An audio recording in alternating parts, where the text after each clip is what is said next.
2008 rather.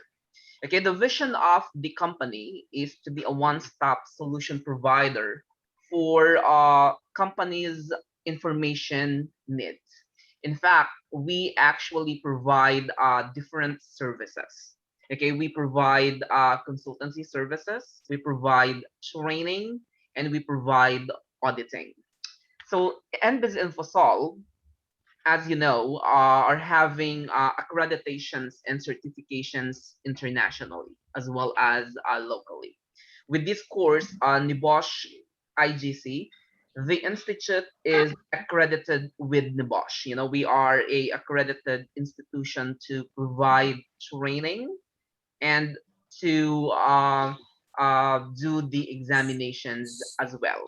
All right, so we are also a activate approved company to deliver training, and we do have other accreditations as well, depending on the training courses that we provide. With regards to the training, these are the courses, okay, that we provide to our clients, from health and safety courses like the Bosch IGC, IOSH managing safely, IOSH working safely, and other courses as stated in the slides. We also provide information security training, you know, with regards to the IP courses that we have, as well as ISO trainings, auditing, awareness session, okay, foundation, as well as implementation related to international standardization. Soft skills training are also provided, like train the trainer, HR management, and other trainings.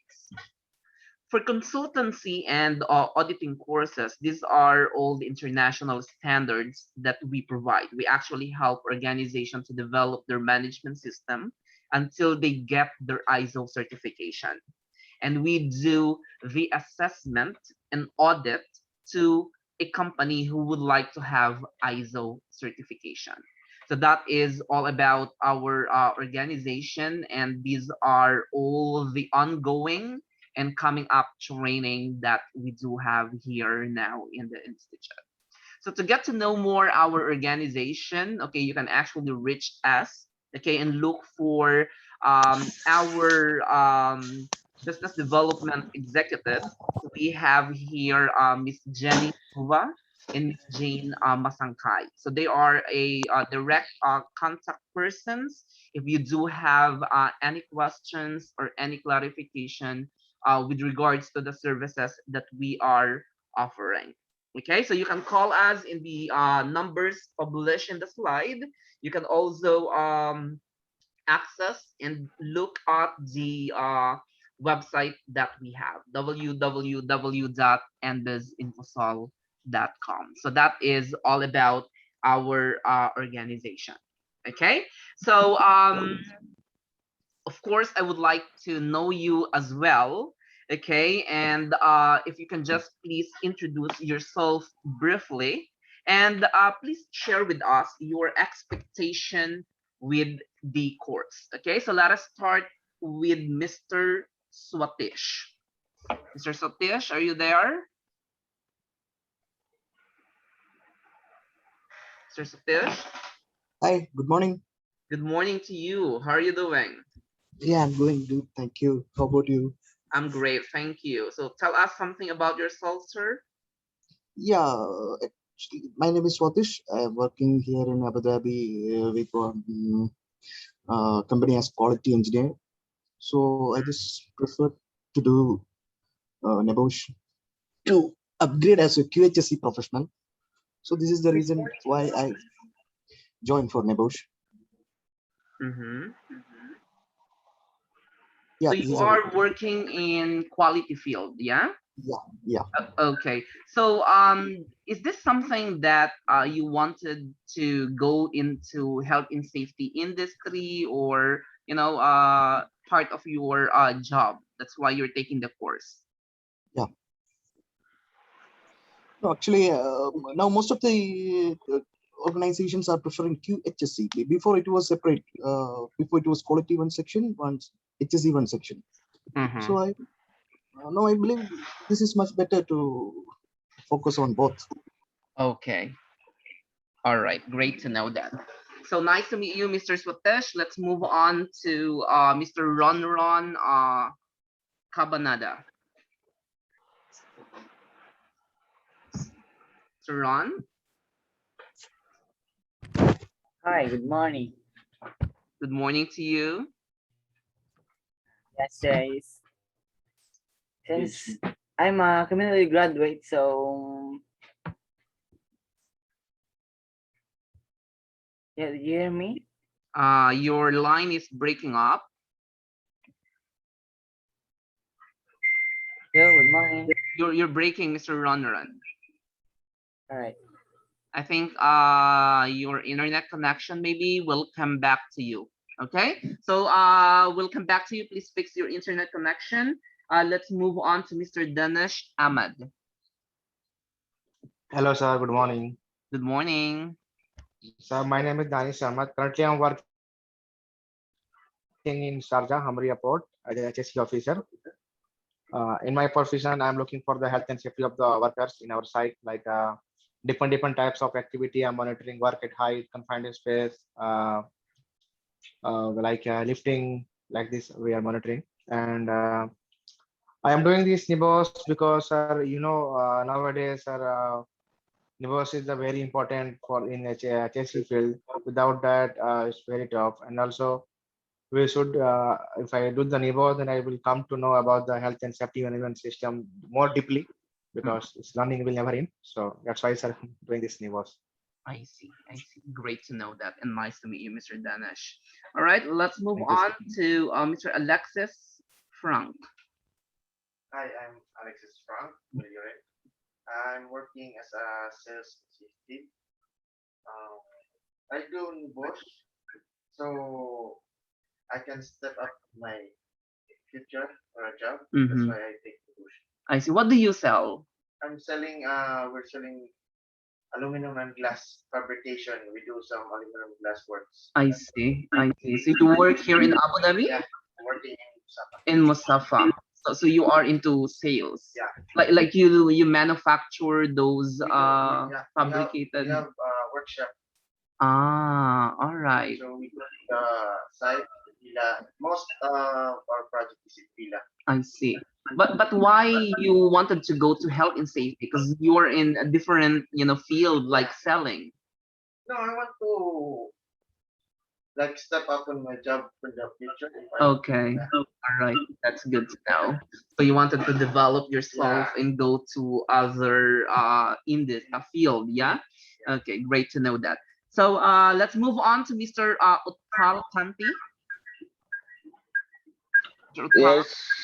Morning, everybody. morning.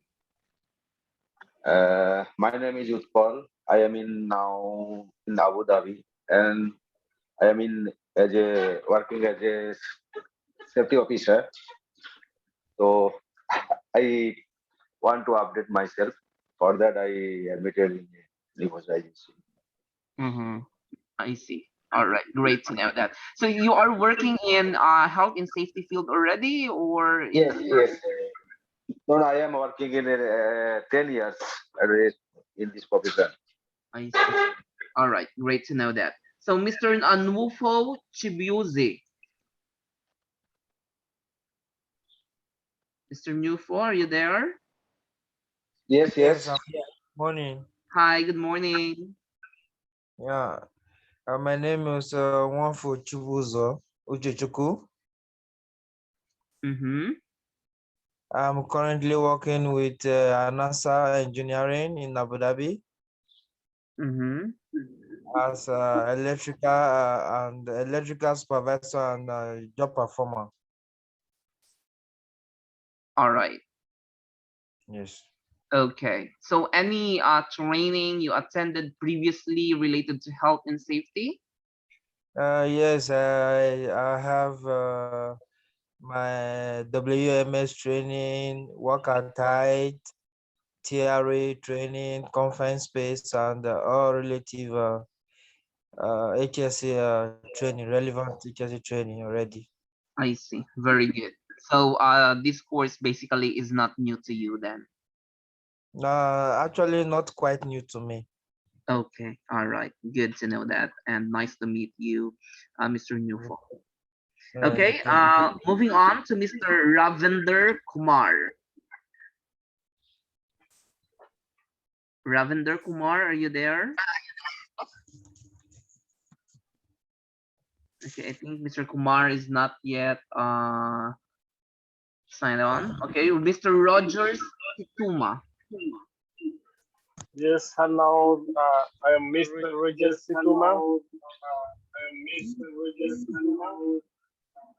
Currently working in Musafa car wash as a cleaner and a mechanic.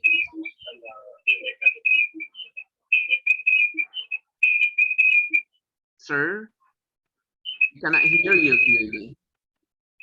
There is an echo coming.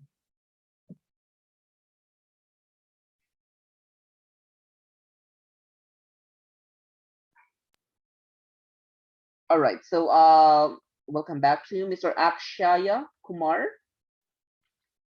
Yeah, hello, good morning, sir. Good morning. My name is Akshay Kumar.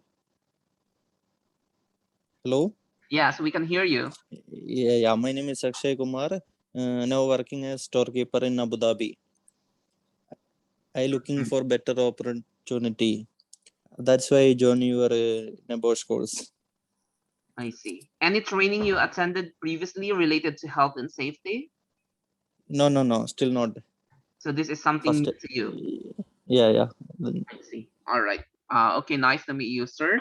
Moving on to Mr. Nabeen Ashraf.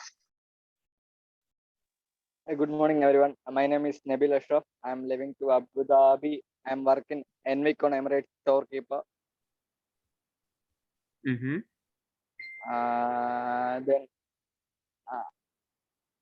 Then what will then experience only one for 8-9 months. I will come to UAE. Then the better opportunities we will. Mm-hmm. Hello. Yes, we can hear you. Then I'm living Abu Dhabi. Okay. All right. Okay, nice to meet you, sir. Mr. Jawad Abdul. Yeah, good morning, sir. Hi, good morning, Jawad. Yeah, sir, my complete name is Jawadur Rahman. I'm working currently as a security guard with the Al Jaber security company. With all and I joined Nebosh only because I'm seeing this is a growing opportunity about my career. That's why I joined Nebosh and to grow my career here. I see. So you are into security. So health and safety somehow is not something new to you, yeah? Yeah, I'm working as security guard. Just like I think it's like 50-50, same to the safety side. Because sometimes we are sorry, sir. Sorry to hand. Sometimes. Yeah, sir. Okay, and sometimes you're saying something. Yeah, I think sometimes we are used to usually handling the work which the safety supervisor and these people are doing just like asking for the permit and these things. So you're right, sir. It's like same 50% same to the safety. Okay, all right. I'm currently living in Abu Dhabi. All right, good to know that, Mr. Jawad. Okay, let's move on to Mr. Ron. Hi, Ron. I hope you fixed your internet connection. Hello, did you hear me right now? Yeah, I can hear you now. All right. Okay. Yeah. Good morning, everyone. Yeah. I'm Ron Lorenzana. I'm 23 years old. Sorry. Yes. Criminology graduate in the Philippines, but yeah. So I want to continue my course here in the UAE. So taking up this course and yeah. You're a criminology graduate. So are you a policeman in the Philippines? Actually, not yet, sir. Okay, so not yet. So why do you want to take health and safety courses? I just want to increase my knowledge and hoping a lot of opportunity here. Oh, I see. I got it. So nice to meet you, Ron. Nice to Okay. meet you too, sir. Okay. So moving on, Mr. Rogers. I hope your internet is now working. Tell something about yourself and share with us your expectation. Yeah, for me, currently I'm Rogers Situma from Uganda, and currently I'm working in Abu Dhabi in Musafa as a mechanic on one of the stations, Shabab Al Khalij, and I've been here for 3 years. I want to learn. I joined Nebosh just because I need to also acquire some knowledge about health and safety, fire safety, and so like that. I just need to acquire some knowledge also. Yeah. All right. So good to know that. You mentioned about fire safety that you wanted to be aware of. Yes, actually, fire as a hazard is mentioned in this course. Okay, so we will tackle that as one of the elements actually of this international general certificate. So I hope I called all, or did I miss anyone? All right, so if I have called all, let us move on now to the training. So let me just give you a overview or a brief background of our ground rules. Okay, so basically in here, all right, in this course, I'd like our online class and discussion to be informed. Okay, I wanted our session to be respectful, thoughtful, and engaged. All right, so I don't want to do all the talking. I want you to participate in the class. If I feel that that you are sleeping in my class, I'm gonna kick you out in the class. Okay, I'm gonna kick you out from the online session. See, our aim here, class, is that for you to bring home the IG certification, the Nebosh certification. All right, so I wanted you to focus really, okay, in your study, because at the end of the day, this is for you. All right, so let's not waste our time. Let us not waste our money for nothing, because our objective is that after the completion of this course, okay, you will take the examination and you will pass. Am I correct? Okay. Great Yes. to know that. Now, let us set a ground rules that we should follow to make this happen. Okay, so I want you to listen actively, attentively, and carefully. So you do have there, of course, your notes. Okay, so you have a notebook and pen with you. I believe you can jot the notes that you wanted, anything that is necessary for you to be reminded in your study. Okay, and of course, later on, I'm gonna run through you with all the training materials that we will be having in this class. Okay, health and safety. Okay. Are dealing with health and safety, it is very important that we remember that we are safe while doing the training. Okay, so you are in your own workplaces, you are in your home maybe. Okay, just ensure that you are safe. Okay, since we are all using the Zoom application for this online training, I do hope that every one of you, okay, are aware of the basic function of the application. All right, so to avoid distraction and interruption, kindly ensure that your audio is muted so that everyone will not hear any background noises and sounds, okay, around you. So you may unmuted your audio if you wanted to speak, okay, if you wanted to share your ideas, or if you find something is confusing, or if you wanted to know more. Okay, so please do not hesitate to ask question or any clarification on the topic. So just click on the raise hand button and you will be acknowledged accordingly. All right, so please participate in the discussion.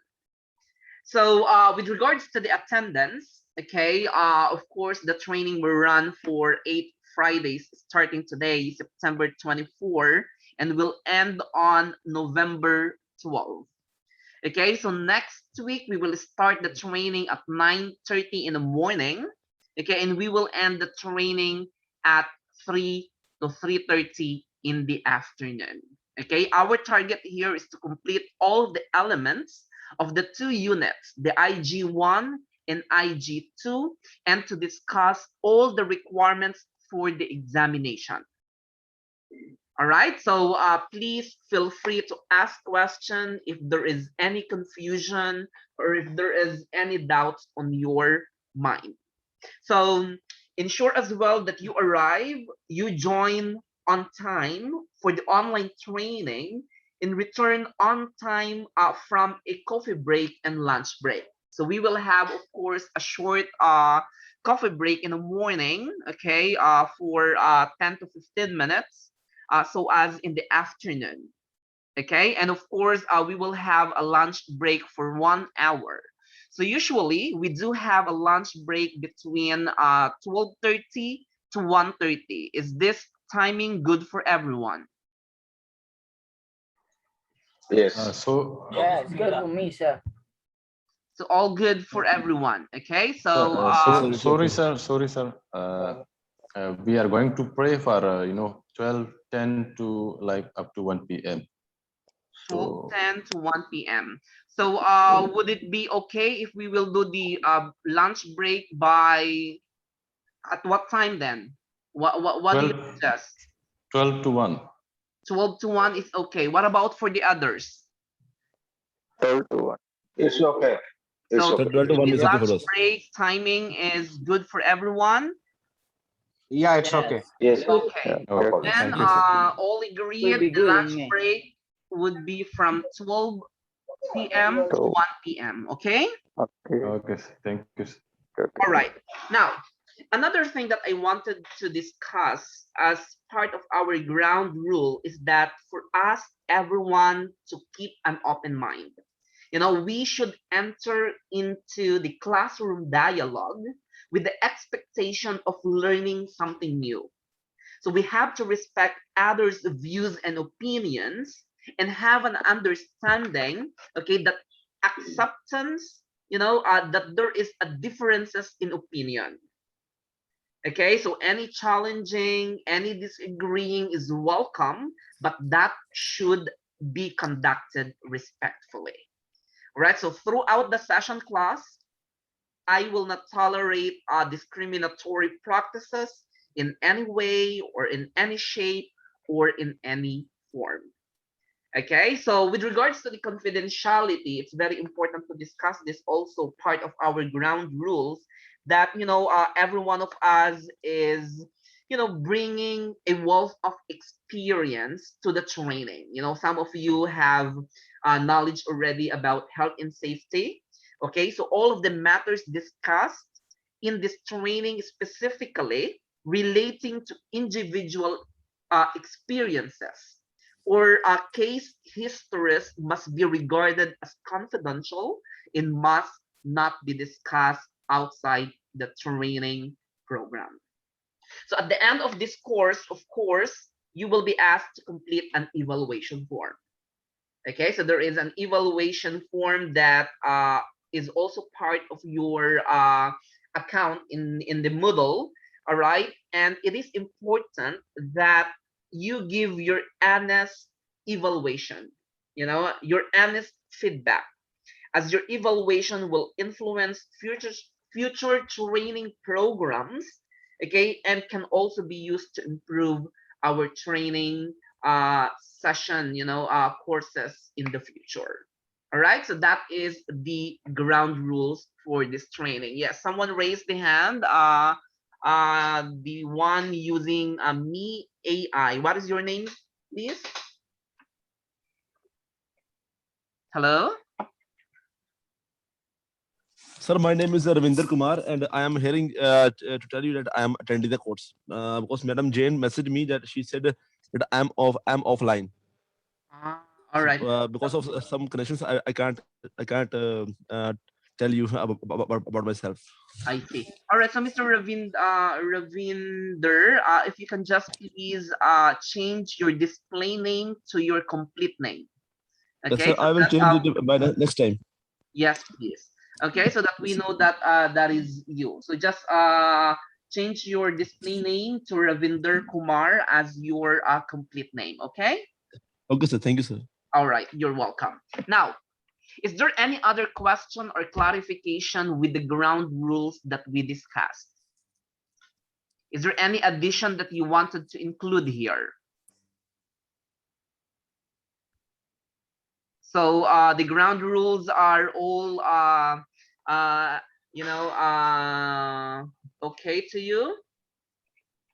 Okay. Now, I wanted to discuss with you also, class, all right, the training materials that we will be using in this session. Okay. So I hope the training coordinator sent to you your username and password.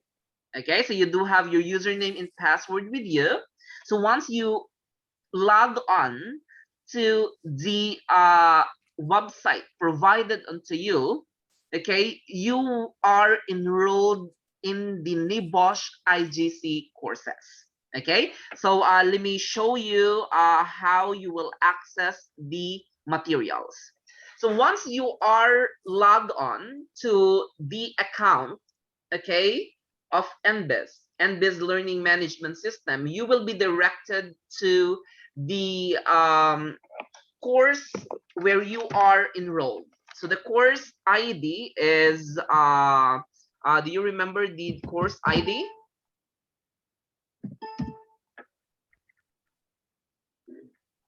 The course ID is Nebosh 01224. Okay, so once you click on to the course where you are enrolled, class, I hope you can see my screen now. Okay, so you will be directed into this dashboard. Okay, so in here, please don't forget to do the registration. Okay, so just click on the registration form here. Okay, and fill out all the details required and submit. Okay, because after the course session, the training coordinator will review all of the student registration filled up by you, okay, and your completion certification will not be issued once all the necessary documentation has been completed. All right, so don't forget to fill out the registration form. Another folder that I wanted you to know is to, of course, look at the student material folder. So under this student material, you will see two links. All right, so we have here the Nebosh IGC reference material. Okay, so once you are, once you enter to this folder, you will be directed into this link. Okay, so we have a link here. Just click on the link and you will see a student handbook. All right, so this is the study book for the Nebosh International General Certificate. This is a book where you can actually use and refer to, okay, whenever you have a doubt. As you can see, this book consists of 532 pages. Okay, there are a lot of information in here that will definitely give you information. Okay, sufficient information. So you can always refer into this book because in this book, okay, there is a detailed explanation of all of the elements of both Unit 1 and Unit 2. Also, inside this book, okay, you will find a lot of ILO convention and recommendation that you can use when you conducted your risk assessment inspection report. Okay, it's very important actually that you always refer into this book, because this one is a very detailed book. Okay, so just click on whatever required in here, okay, if you have any doubt. Another one, okay, another folder that I wanted to show you actually is what happened?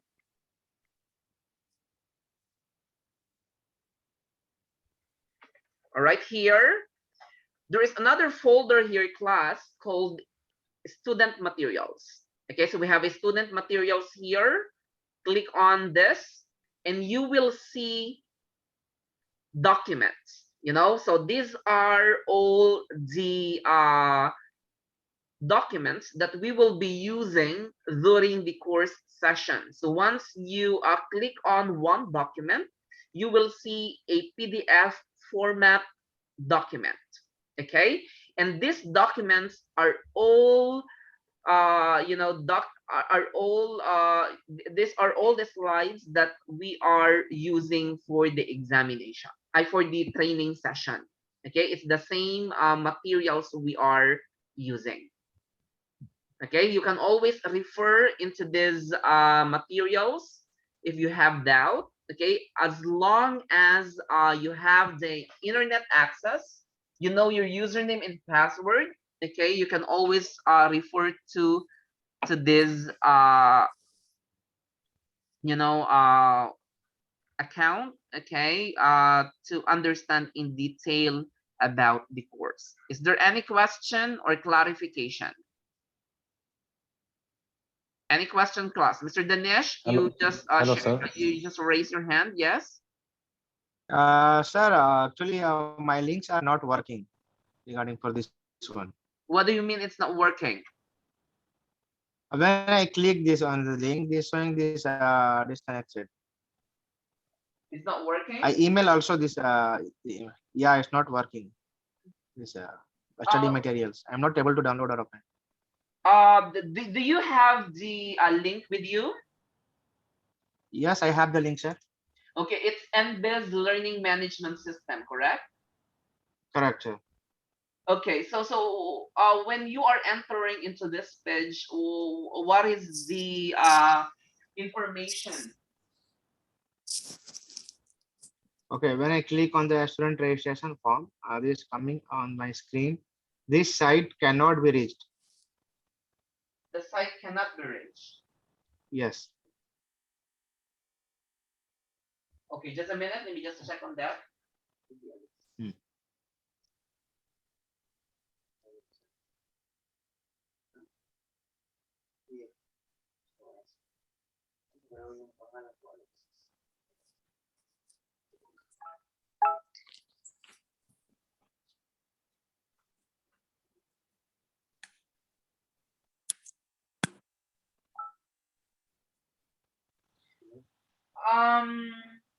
Because one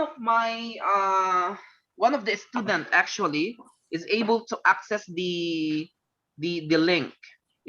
Is it only you who's not able to access the site, or what about for others? Yeah, even me, I'm not able to access it. What is the notification? It is saying you cannot reach, this website cannot be reached. The website cannot be reached. What about for others? So Mr. This site can't be reached. That's what it is saying. Yes, sorry, sir. I also cannot, when I click the link, it say you cannot reach this website. Even me, you can open the link. I see. All right, so here's what we can do. Okay, later on, I'm gonna raise the concern to the IT department. Okay, and definitely they will look into it. okay, probably by tomorrow you'll be able to access all of the materials. Okay. So Okay, sir. meanwhile, what we will do, definitely, once you have the access to all of the materials here, you will have this website as a reference for the study book materials. Okay, so is there any other question here? If there's none, okay, just do the needful for the registration once you're able to access the website, okay, and you can always refer to the reference materials as I mentioned in here, okay. Another website that I wanted you to look at, okay, during the course session is the Nebosh website. Okay, in Nebosh website class, there are a lot of information that you can use, okay, during the examination, okay, for IG1 and IG2. So to get to know more all of those information, what you can actually do is to just search on your Google internet thing that, you know, just click Nebosh and go to qualification. So once you are in the qualification tab, okay, you will be directed to this you know, page. So just click on certificates, okay, and click on the International General Certificate in Occupational Health and Safety. So once you click on this, okay, you will be directed to this page. And there are a lot of information also here that can be useful for you. Okay, what is this Nebosh is all about? What is the requirements? Okay, how you will do this study? Okay, as well as the requirements for examination. Okay, so it's all written in this website. Okay, so the requirements on how you will do the open book examination, okay, the requirements for the IG2 practical guidance, okay, like so for example, how you will meet the criteria of IG2 report, all informations are in here.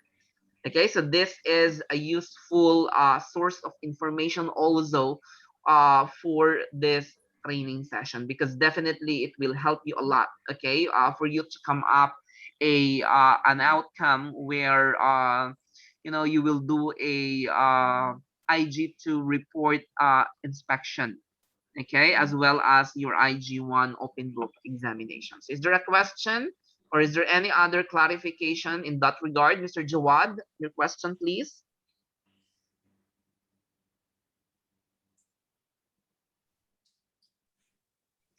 Mr. Jawad, did you just raise your hand?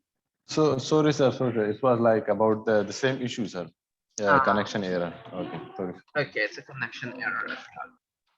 So now it's all clear, class. So let's now proceed to the discussion of the course. Okay, now, as I told you a while ago, the National Examination Board in Occupational Health and Safety, okay, or Nebosh, this is actually a UK-based independent examination board delivering vocational qualifications in occupational health and safety, practice and management. Okay, so Nebosh was actually founded in the year 1973. Okay, and they actually offers a range of qualification from introductory to professional level. Okay, and in fact, around 180,000 people worldwide held a Nebosh qualification as of 2014. All right, so the IGC qualification class is assessed by 2 units. All right, we have a total of 11 elements. So those units are unit IG1, which is the management of health and safety, and unit 2, which is the risk assessment. Now, let us talk about unit IG1. Okay, so the IG1 class is divided into 4 elements, and this is assessed by way of a single examination, which is called an open book examination. Now, what are the elements in this IG1? Okay, so we have element number 1, which is why we should manage workplace health and safety. So in this chapter class, okay, this contain an explanation of the reasons for managing health and safety effectively, including an examination of legal standards and an introduction to the principles of contractor management. Okay, so that would be the content of this element number 1. In element number 2, this is how and health and safety management system work, in what they look like. So in this chapter, they introduces the idea of health and safety management system and how these are set out into organizational policies. We will talk about the roles and responsibilities. We will talk about our plan, do, check, act. We will talk about the importance of having certification. All right. And in element number 3, okay, this chapter deals with a wide range of topics that sit at the core of effective health and safety management. You know, what are the topics being discussed in this element? Okay, we will talk about health and safety culture. You know, we will be able to understand whether your organization is having a positive culture or a negative culture, and how this culture can be improved. All right, we will discuss about risk assessment, how you will carry out, you know, hazard identification, risk assessment, okay, and the control measures. Of course, in here, in element number 3, we will also talk about the a safe system of works. You know, too many safe system of work should be implemented in the organization, part of the implementation of a occupational health and safety management system. All right, and of course, the emergency procedures and first aid. In element number 4 class, okay, this contains an explanation of active and reactive monitoring, as well as accident reporting, accident investigation, okay, as well as health and safety auditing and management review. All right, so remember class that the common theme of all of this element, you know, from element number 1 to 4, okay, this runs through the issue of management. Okay, it's all about the implementation of occupational health and safety management system.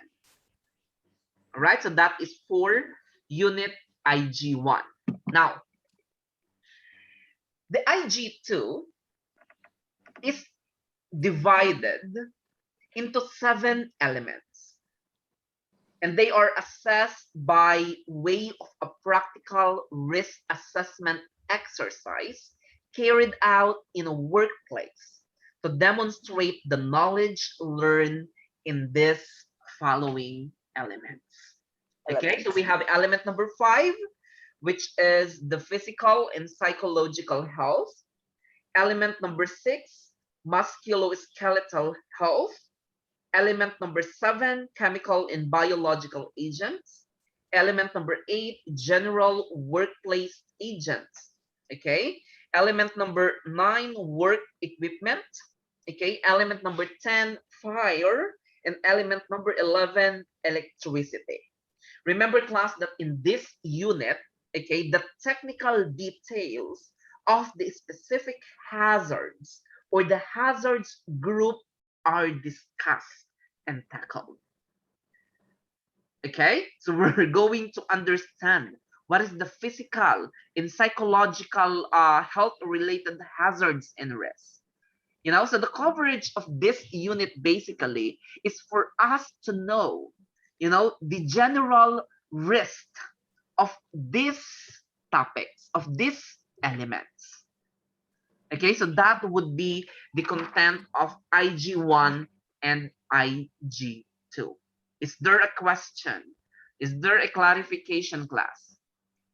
Yes, Mr. Alexis. You have here in the website, the one we opened. Yes, all of these elements are published in your online account. Okay, so like say for example, when you go through to your account class here, all right, just go through to this folder, okay, and you will find here, okay, all of these elements, okay, because this is the content of the course syllabus. Okay, to know more all of the information here, you can refer to the book, okay, which is this book, okay, the reference book. Okay, this is a detailed one, while the PDF documents published in there are the summarized information of this book. Okay, so but what we are going to use during the course session class is this PowerPoint slide. Yeah, so is there a question? Is there a clarification, Mr. Swatish? All clear? Yeah, it's all clear. Okay, great. Now, let us talk about, the qualification. The Nebosh IGC will definitely give you the invaluable knowledge and skills. And remember, this is a globally respected qualification that supports your current role in your long-term career. A while ago, we were discussing your expectation from the course, and most of you said that you want to improve yourself, you want to develop yourself, right? You want to go in health and safety field to have a new career opportunity where this course actually can help you to step up to the next level. All right. So remember, class, that the qualification is relevant to every workplace and ideal for managers, for supervisors, and workers, or anybody with health and safety management responsibilities. And of course, those who needs a broad understanding of health and safety issues to be able to manage a day-to-day risk effectively. The qualification is also perfect for those embarking on a health and safety career.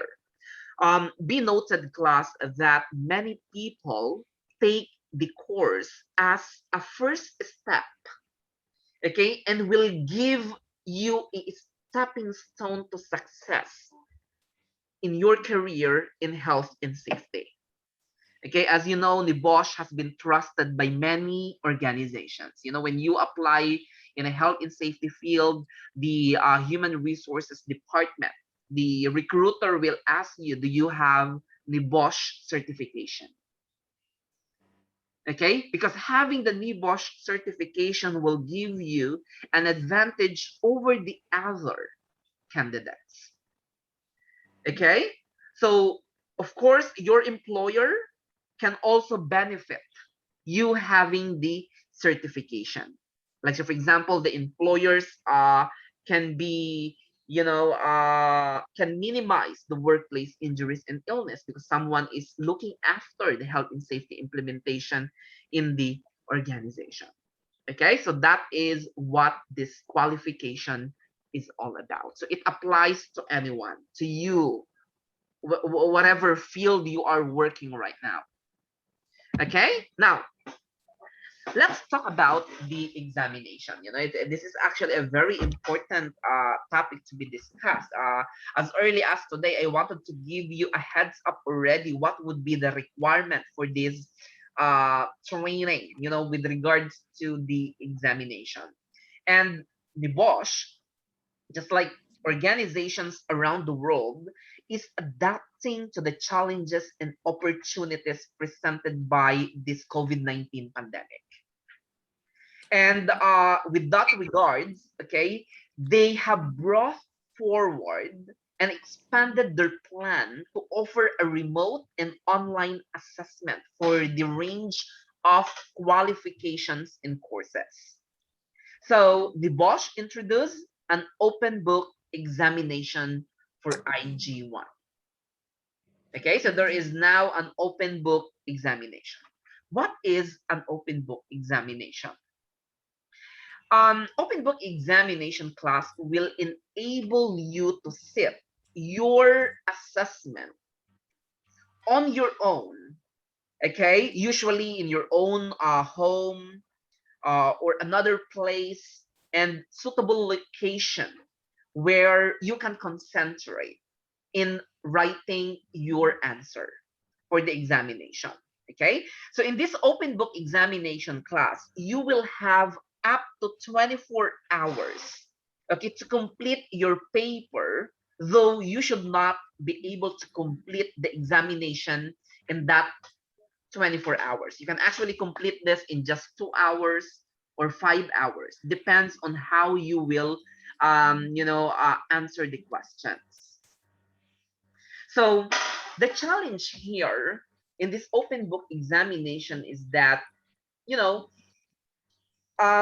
you should really answer based on your own understanding and relate your answer based on the scenario given and connect that to the study courses that we will be covering during this session. There is a misconception, class, that open book examination are easier than the invigilated paper-based examination. Because previously, the Bosch British Council will come here and they will do the examination for you. You will all sit in one classroom and you will do the examination for only 2 hours. Now you have 24 hours. Okay. And this is online examination. Okay, so the questions asked in the open book examination class will be different and will require you to show a great level of understanding, application, analysis, and critical thinking, for you to produce a good answer. So you will be presented a scenario. Okay, there is a scenario that describes a realistic workplace and situation. Okay, like, so for example, the scenario may go on to, outlining or developing a situation such as an incident, for example, or a safety intervention. And you may be asked to imagine that you hold a specific role. Either, say, for example, you are a safety manager or you are a worker in that workplace described.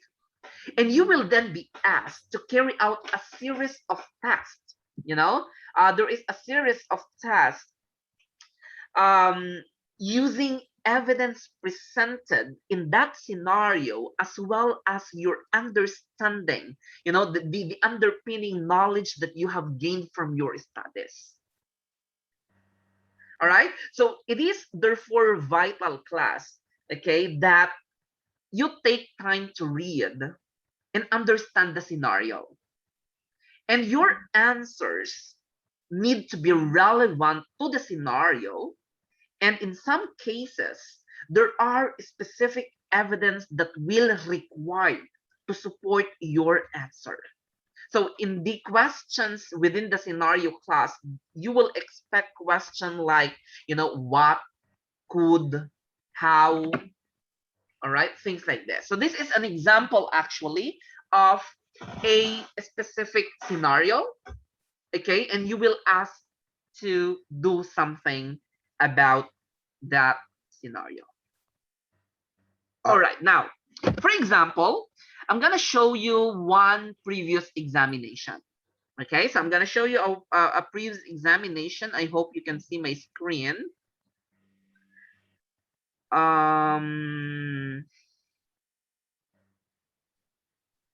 Right now, can you see this class? Okay, now in here, as you can see, all right, we have a sample scenario. Okay, so the instructions is written in here, and the scenario is this. Okay, so there is a scenario. In fact, this is a 2 pages scenario, and it's very important that you understand what is in the scenario. Once you read, and understand the scenario, okay, it is important to know the questions. Like, so for example, task number 1, discussing moral reason for managing health and safety. So there is a topic with regards to the reason for managing health and safety. Okay, now the question is, comment on the organization's health and safety moral. And there is a note that you should support your answer where applicable using relevant information from the scenario. In this question, okay, you'll just have to give your comment. What is your argument, okay, about the moral reason? So what is moral reason? So we will talk about that in this study, in the class. Okay, you will be able to understand the moral reason of managing health and safety, and your answer should be connected from this scenario. That means that if the question asks you to support your answer from the scenario, you may wanted to give, specific examples. What was mentioned in the scenario? And this question will give you 10 marks. All right. So remember, class, that in IG1, okay, the total score is 100. And the passing grade is 45. Only 45. Not even 50% or 70%. And I believe you can do that. Do you believe in yourself that you will get more than 45, class? Mr. Danish? Yes, sir. Of course, you will get. What about Ron? You will get more than 45, yeah? Of course, sir. Okay, good to know that. Now, class, what I'm trying to say here is that, once the scenario has been given for this open book examination, okay, it's important that you fully understand what's going on there and answer the questions provided. Okay, along with the scenario during the examination, okay, they will also provide you an answer sheet. And in that answer sheet, okay, you need to write all of your answers. Okay, let me just show you how that answer sheet look like. Okay, so that when we go to the main training topics, you'll have an idea already how you will go to that answering of the question. Okay, so here is an example of a answer sheet. Okay, so as you can see here, class, we have here a learner name. Just write your name, the Nebosh learner name, the number provided by Nebosh, and the learning partner, NBIS Infosol Information Consultancy. And in each of the question, you need to write your answer in here. For example, in task number 1, discussing moral reasons for managing health and safety. This is a Word document where you can edit and write your answer. Okay? So this is the template for the answership for the open book examination. Is there a question? Is there a clarification? All clear, yeah? Now. Sir, we need to type there inside this one, or we need to Yes. type other in what format? No, you will type in that answer sheet provided by Nebosh. Okay, sir. Yeah, it's all clear. Okay, now. So my question also is that answer sheet will be provided and you just fill in, or you have to do it by yourself? The template, of course, is empty. You need to fill out your answer. And once you are satisfied that all questions are answered, you need to submit that to Nebosh. There is a procedure. So we will discuss that further as we go on to the discussion. Now, to help you during the open book examination class, you can use resources. You can refer to resources like the notes that you have, the study book, okay, the learning materials, and online resources. Okay, you can search from the internet if you are in doubt. You can open your book anytime for 24 hours if you need clarification. All right? It is important to remember that copying and pasting from a textbook or online will not provide you with a good answer. Okay? You will need to really understand the topic and apply your understanding to the scenario given in the question paper. Okay? Because one of the observation that I noticed from the students answering IG1 was that they search from the online sources, from the internet, they copy paste this in their answer. The Bosch will know that. And definitely you will not gain good mark for that. So what is my suggestion actually, class, is that when you are answering the question, okay, try to understand the scenario and answer this in your own word. If you are in doubt, read what is information from the textbook, from the learning materials, from the online sources. Okay, put that all onto your mind, okay, and form your own wording. Form a good answer based on your understanding, relate that from the scenario, and put that in your answer sheet. Okay? Is that clear? Now, as I told you a while ago, class, you know,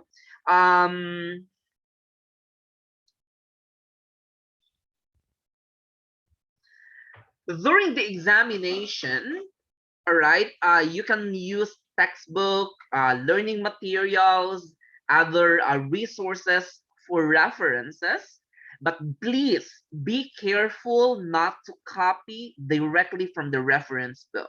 Okay, use your own words, applying the knowledge that you have gained during the training course. Okay,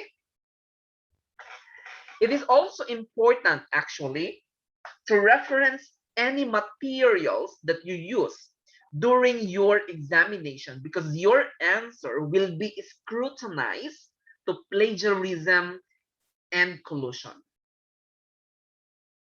Okay, let's say, for example, you search from the internet.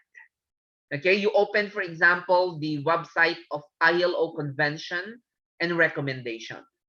You got some topics from there.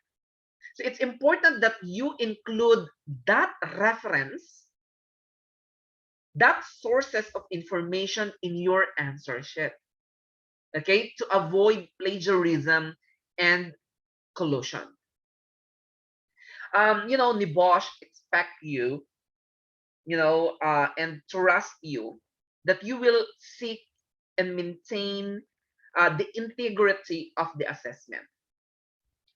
um, you know, um, Failure to adhere to this requirement will be considered a breach of malpractice, where the offenses of plagiarism, collusion, impersonation, okay, or commissioning are relevant. So what is plagiarism? So I just wanted to give you a overview what is plagiarism, collusion, and impersonation. Okay, plagiarism class is taking the work of another person or a source and claiming it as your own. Like, so for example of plagiarism, including paragraphs, sentences, and ideas, either this is published or not published, okay, without the acknowledgement of the source through referencing. That's why you need to reference your answer in the answership. Just recently, okay, there was a report regarding plagiarism, malpractice, because they copied the same, a report, and the Bosch will know that. Okay, they have a system, they have a software to know, okay, whether your answer is the same with another report or answer provided by another student. Okay, so all of your examination class will be marked by the Bosch examiner and will be scrutinized, okay, for plagiarism, collusion, and impersonation. Okay, and of course, the nominated learning partner registered with Nebosh will do a closing interview. All right, so what is the purpose of this closing interview? Okay, to confirm that the work that you have submitted is your own answer. Okay, that you did not have the assistance of completing your answer. So once you submitted your IG1 answer, okay, NBIS Infosol will schedule a closing interview, okay, and they will confirm, okay, whether your answer is really your own. And if it's not, okay, definitely Nebosh will take action in that regard. Okay, so what are the questions being asked during the closing interview? Okay, so basically you will be asked to describe your work in general terms before more specific questions related to the scenario and to your answer. And if the interviewer is happy that the work is your own, all right, your mark will be declared in line with the Newfound time frame. But if the interviewer is not satisfied that the work is your own work, then they will notify the boss, who will then contact you directly to advise next step. Okay, so that is the purpose of the closing interview. Again, for IG1 class, the passing grade is 45 out of 100 marks. Okay, and for IG2 risk assessment report, either you will get a result of pass or refer. So there are a lot of criteria for IG2.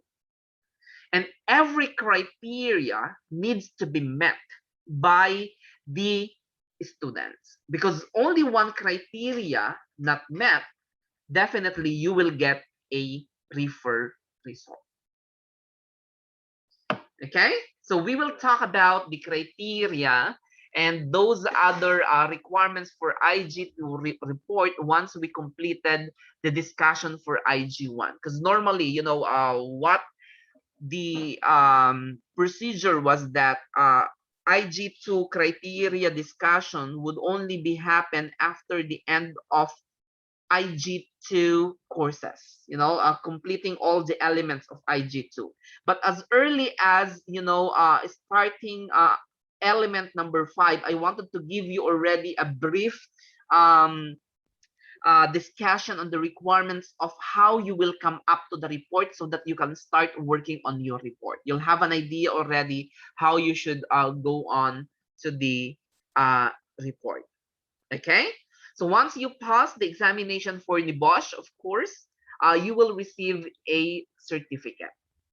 But before receiving the certificate, of course, Nebosh will communicate to you the result of your examination, whether you pass or refer. And the result will be provided to you within 11 to 12 weeks from the examination date. Okay, let's say, for example, your examination is scheduled on December 6th. Okay, 11 to 12 weeks from then, okay, you will receive the result. And if you pass both IG1 and IG2, you will receive your certification. But say, for example, you failed on both units, or if you failed in just one unit, okay, you can take the examination, you can reset the examination as many times as you can within 5 years. Is there a question? Any question, class? Any clarification? So that is the requirements for the examination for IG1. Don't you worry, okay?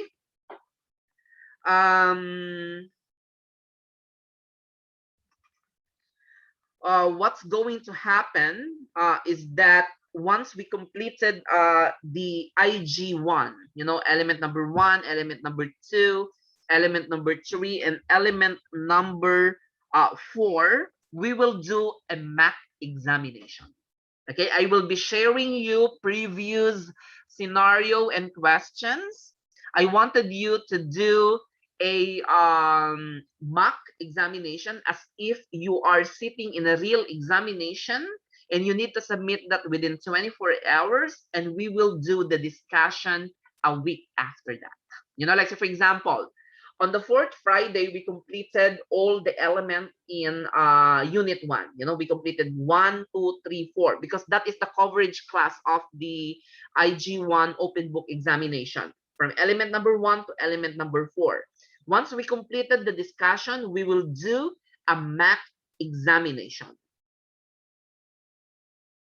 Okay, we will do the mock examination, and we will try to improve how you answer the examination, so that you'll have an idea already what would the examination look like, what would be the structure of the examination. Okay, so, well, yeah, do not worry about the details of the examination for now. We will come back to it later. For now, it is simply worth bearing in mind, as we are discussing through your IG1 course materials and studying the various topics and ideas, that there is an examination, there is an assessment at the end of the training courses, which is going to be scheduled by Nebosh in a form of an open book examination. Tamam? Any question? All clear, Mr. Swatish? Yes, sir, all clear. Mr. Jawad, all clear? Yeah, clear. Okay, very good. Now,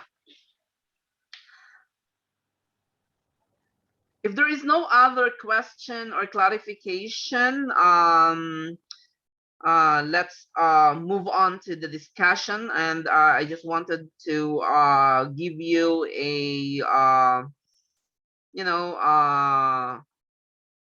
a note given by Mr. Erickson. You know, the greatest barrier to success is the fear of failure. Okay, so it's a very good note from Mr. Erickson. Now, let us talk about the key terms in occupational health and safety management system. So as you can see here, class, we have terms, health, safety, hazards, hazard identification, risk assessment, incident, accident, NERMIS, ill health, and welfare. Okay, so let us try to understand all of these terms. What is the definition of all of these terms, so that all of us will have a same understanding. We are all calibrated. Like, say, for example, during the course, we mentioned about hazard. We know already the definition of hazard.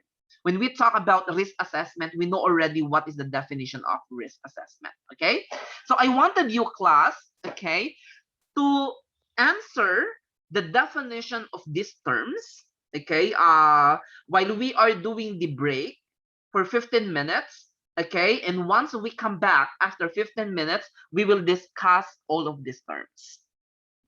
All right, so for 15 minutes, try to answer this in your notes, maybe 5 minutes to answer this, and for the 10 minutes, this is going to be our short break. So the time now is 11:05. We will meet at 11:20. Okay? Okay, sir. Okay. Okay, sir.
All right, so shall we start now, class?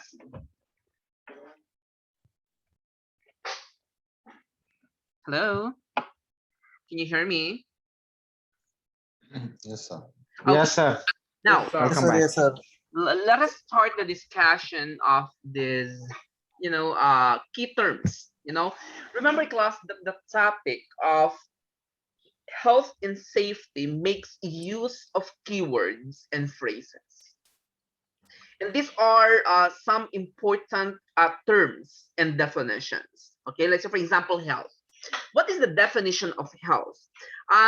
Let us call on Mr. Danish. Mr. Danish, what do we mean by health?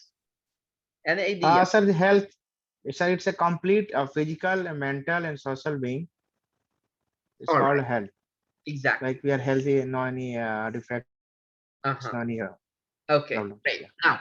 Now, class, when we say health, this is the absence of diseases, okay, or ill health. For example, asbestos. Yes, sir. Asbestos, right? In construction industry, we Yes, can yes, yes. asbestos. Okay, asbestos creates a health risk because if you inhale asbestos dust, you may contract lung cancer at some stage later in life, perhaps Yes, sir. after 20 or 30 years after you inhaled the dust. So Yes. health class relates not only to physical ill health, but also to psychological health.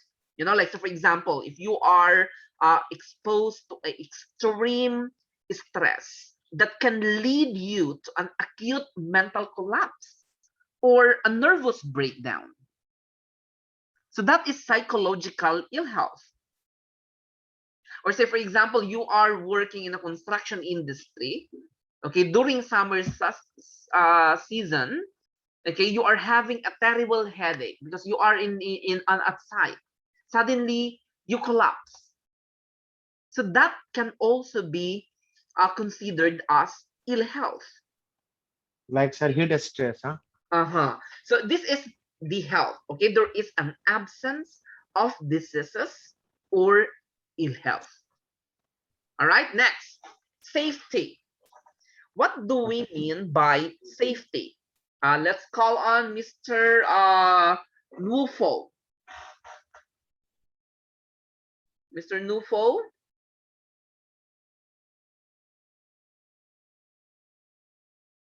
Mr. Newfound Chibuzi, are you there?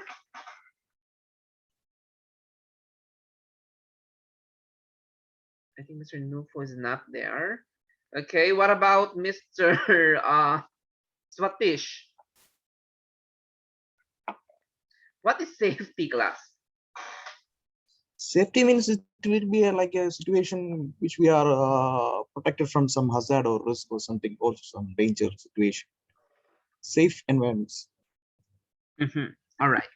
So when we talk about safety, class, all right, this is the absence of risk of serious personal injury. Like, for example, if you are walking under a load suspended from a crane during a lifting operation, okay, that is not safe, right? Because if the load fall, there is a serious personal injury or death that could result. Okay, so that is a definition of safety. The absence of risk of serious personal injury. Now, hazard. What do you mean by hazard, Mr. Akshay Kumar?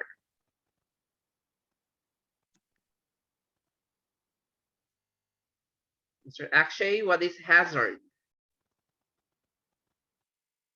When we talk about hazard class, any idea?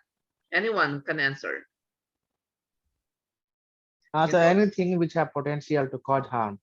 All right, so very good. So when we say like hazard, anything, yeah, this is anything. Okay, when we say anything, it could be a substance, It could be a activity, pen, a knife. be a environment, or a situation that can cause you harm, that can cause you injury, that can cause you ill health or property damage. That is the definition of a hazard. So when we say hazardous situation, example of hazardous situation, if you are working in a high altitude, if you are working in a confined space, if you are working in a poorly lit area, if you are in a noisy location. So those are an example of hazardous situation. What about hazardous substances?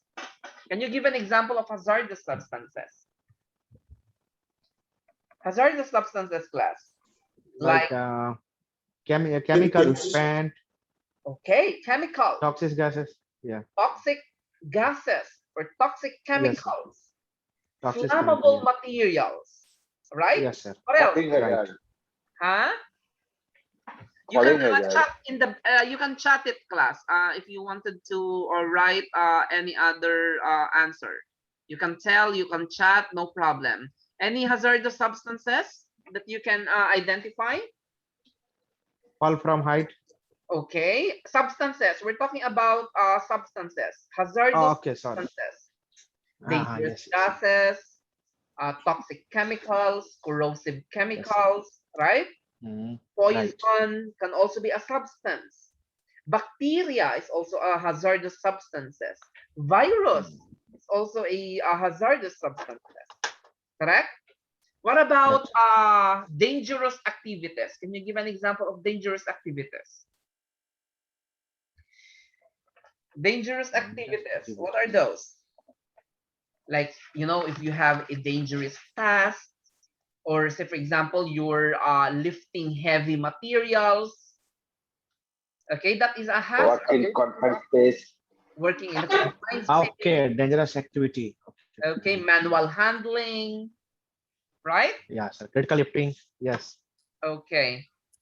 Events. Can you give a hazardous event? Explosion. That is an event. Fire is an event. Chemical reaction. Equipment malfunction. All right. So these are all examples of a hazard. Anything that has the potential to cause a harm is a hazard.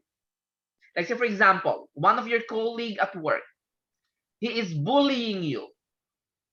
So while that person bullied you, okay, that can cause you harm. You know, like, say, for example, that can cause you injury. He bullied you and you are stressed. So that is a hazard, correct? Or say, for example, you're doing a manual handling, like lifting a heavy load.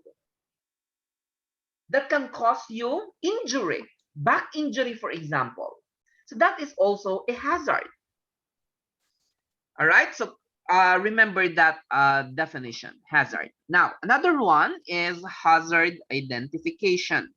When we say hazard identification class, this is a process that involves recognizing that an occupational health and safety hazard exists and then describing its characteristic. You know, like, so for example, oh, that machinery is a hazard. You are identifying, okay, that machinery is a hazard. Or say, for example, you are working in an office and you are using a laptop for 8 hours. So the laptop is a hazard to the user. Or say, for example, you're using a knife to cut a meat. So that knife is a hazard, and you are identifying, you are recognizing that a knife is a hazard that can cause you injury, that can cause you cuts. All right, so that is the definition of hazard identification. Next, risk. What is risk class? An idea? Risk. What is Like, risk? sir, likelihood of an unwanted event. Okay. Risk. Involving I think risk is a probability or threat of damage. Okay. All right. You were saying, Alexis? involving danger exposure.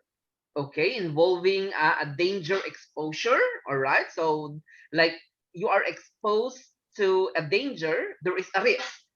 Yeah. All right. Now let's expound this definition of risk class.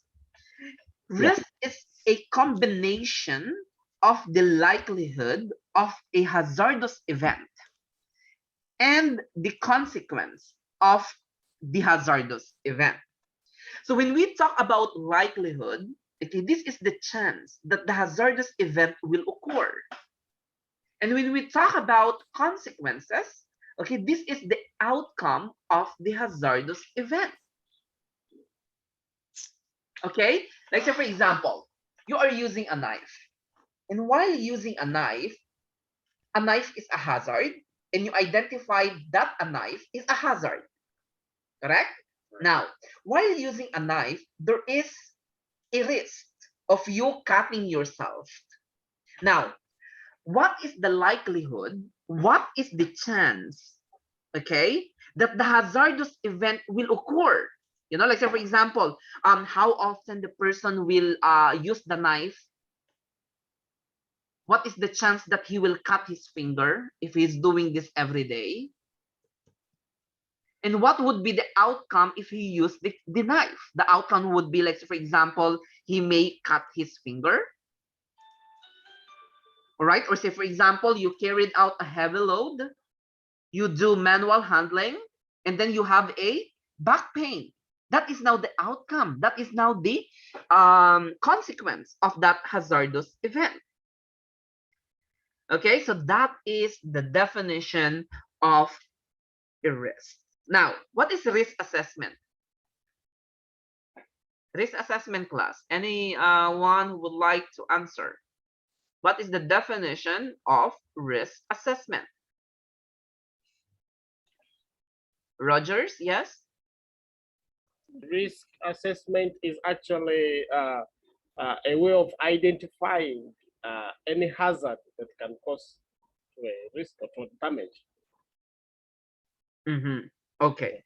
So risk assessment class is a careful examination of anything in your work environment that could cause injury or ill health. You know, you do the evaluation, you do the assessment, you do the analysis, okay, whether that risk is low, medium, or high.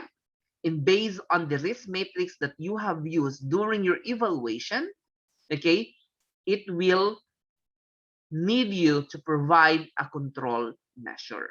So that is the definition of risk assessment. Now, what is an incident, accident, and near miss? What is the difference of these three? Accident, near miss, and ill health. Any idea, Mr. Lavender?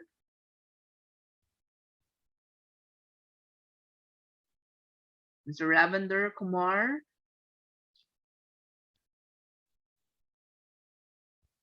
Are you there? What about Mr. Nabil? Nabil? Where are the others? Why? Sir, this incident, sir, there is no any like there is no any damages or incident like Incident, I think an incident is an action that might have resulted into an injury.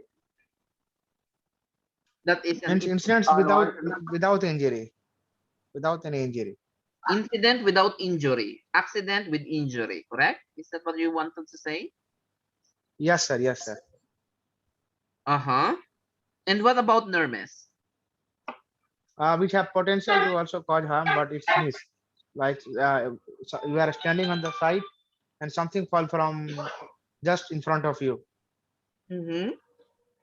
like one people working at height and you are working at downside. Some material fall from the height, just behind you or in front of you, just miss. And it have also potential, but it just miss. All right. So let's elaborate this further. Okay. Incident, Okay. accident, and near miss.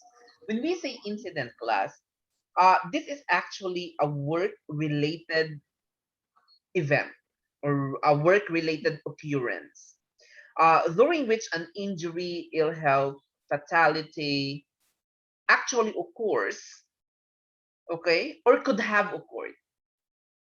While an accident is a type of incident, okay, they are a type of incident where something happens.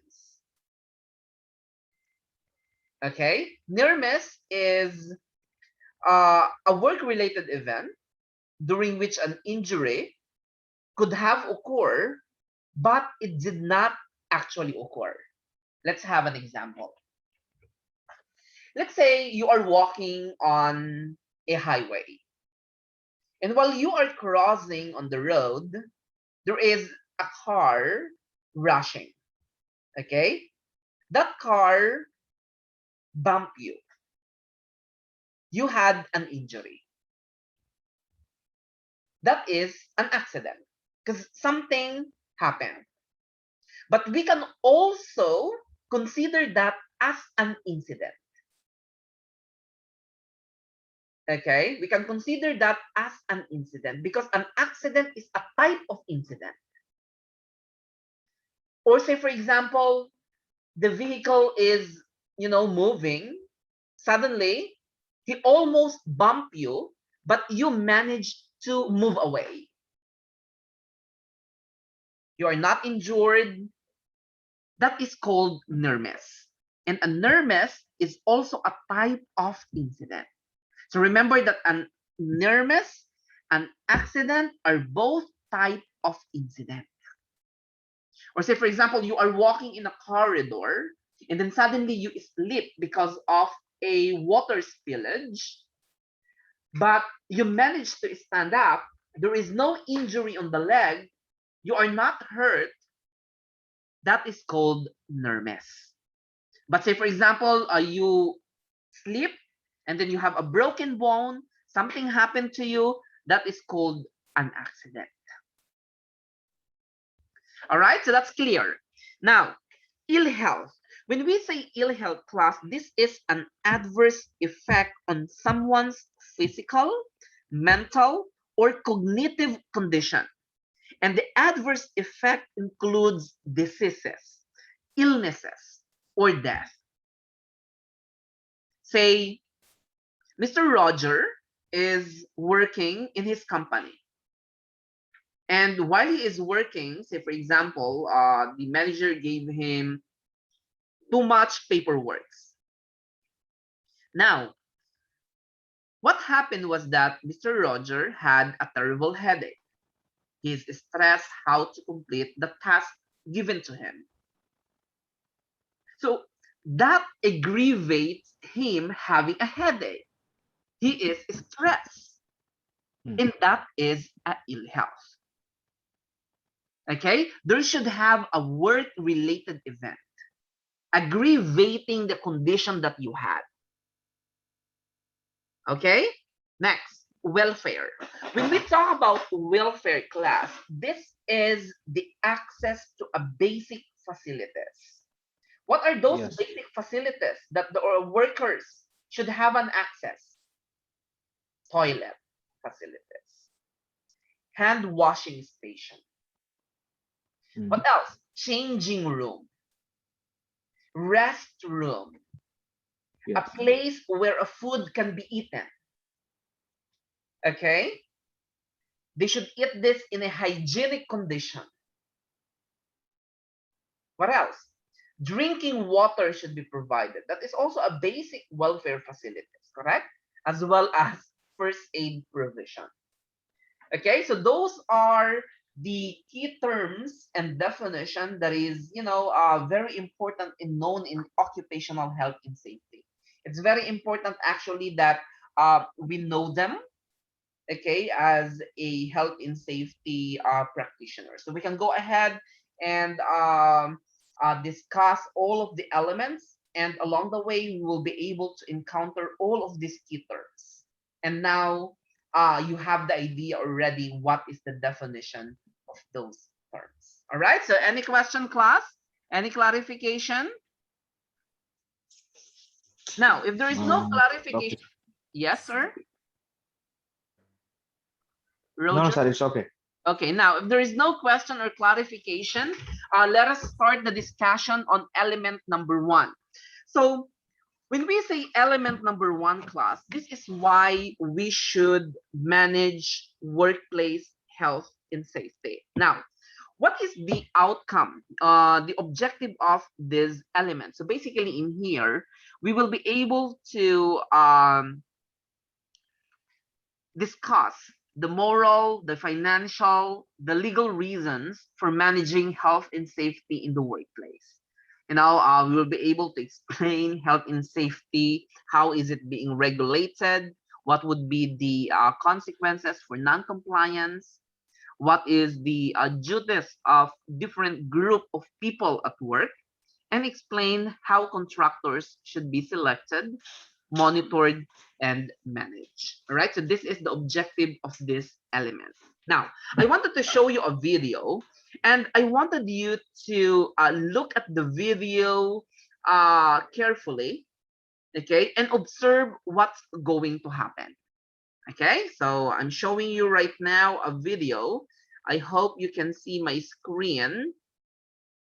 Okay, do you see the screen? Yes, I can see the screen. All right, so I'm gonna play the video now. Yes.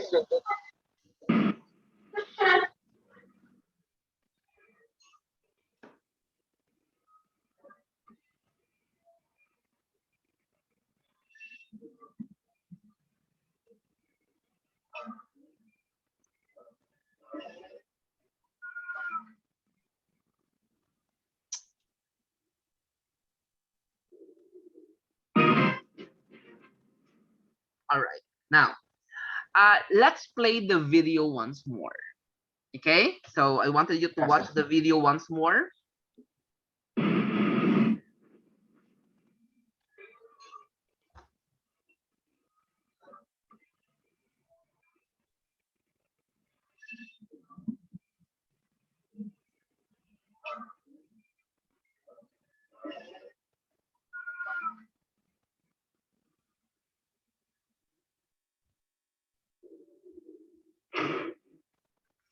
All right, now I would like to call on Mr. Ron Cabanada. Mr. Ron, are you there?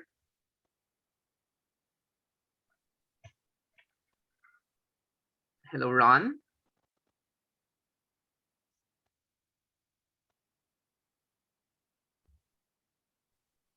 Mr. Nabin.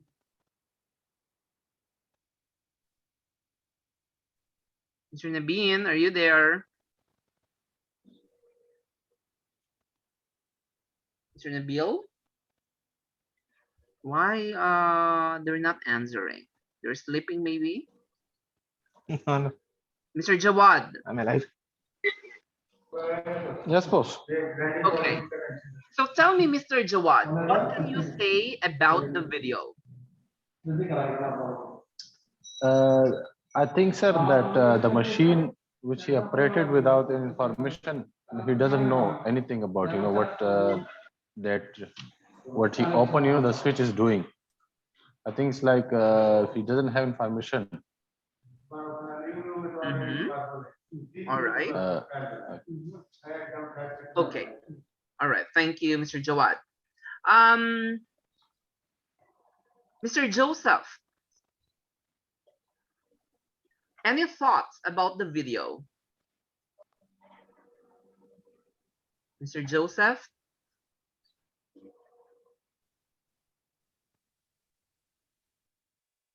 Mr. Lavender? Mr. Lavender, you're sleeping, no? Okay. Mr. Roger, please tell us your observation about the video. What is your thought about it? My thought about the video is that the person who went and switched on the machine, he didn't first identify any hazard before switching on the machine. He just switched on without identifying any hazard which may occur or which may happen before switching on. All right, now, class, what we have, seen in the video is Yes, sir. an accident.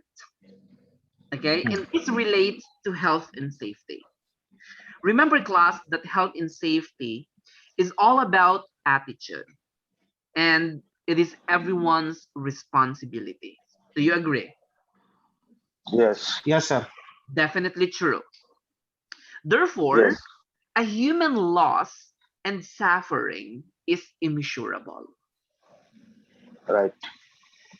A serious workplace injury or death changes lives forever. For families, the communities, as well as Yes. the co-workers. So every person who leaves for work in the morning should expect to return home at night safe and sound. So Right. can you imagine the horrible feeling when someone knocks onto your door and tell you that your loved ones is not coming home tonight? Or you receive a phone call from someone saying that your loved one is in a hospital and cannot walk again. As a human being, class, we all wish to ensure that husbands return to their wives to their husbands, parents to their children, children to their parents, siblings to their siblings, and friends to their friends. And this surely give us a noble reason why we should manage health and safety in the organization. Remember, class, that you as a health and safety professional in the organization, okay, you as a manager, you as a supervisor, you as a health and safety officer, you are in the front line of safety. And you are expected to ensure good health and safety is effectively established in the organization. As a representative of the employer, you will make decisions related to health and safety.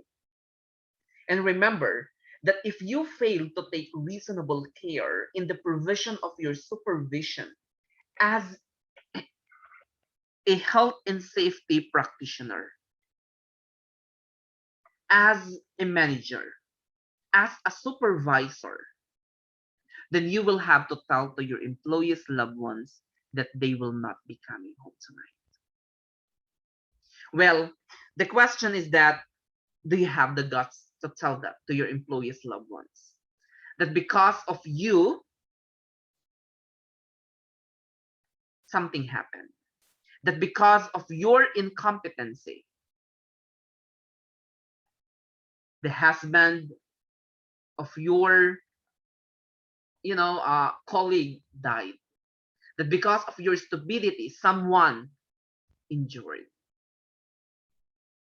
Or do you have the guts to write in your CV that during your tenure, someone was seriously injured or someone died because of your negligence? That because of you not implementing the requirements of this standard.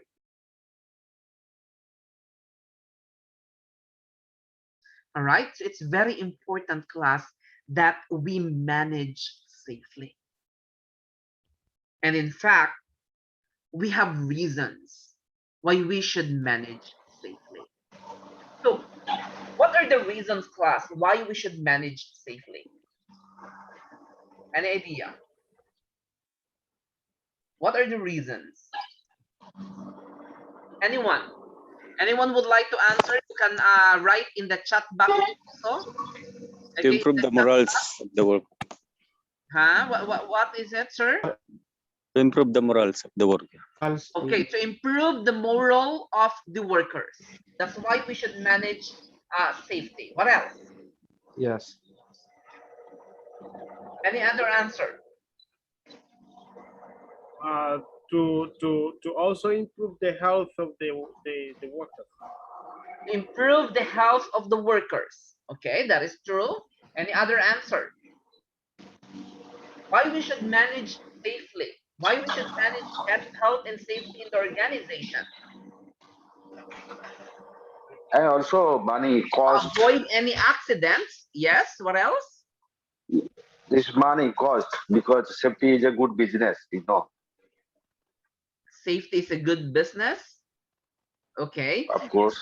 You know, class, there are many reasons, okay, for managing health and safety, you know, especially in the workplaces. But we will justify the need for the following arguments.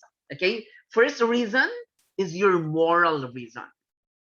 Second reason is your legal reason. Third is the financial reason. Okay, so these are the reasons why we should manage safety. So which one here is important? Moral, financial, or legal? Legal. All, sir, all three. All right. All are important. All three are important. So let us talk about moral reason. So what is moral reason, class? You know, when we say moral reason, these are based on the concept of an employer owing a duty of reasonable care to his employees.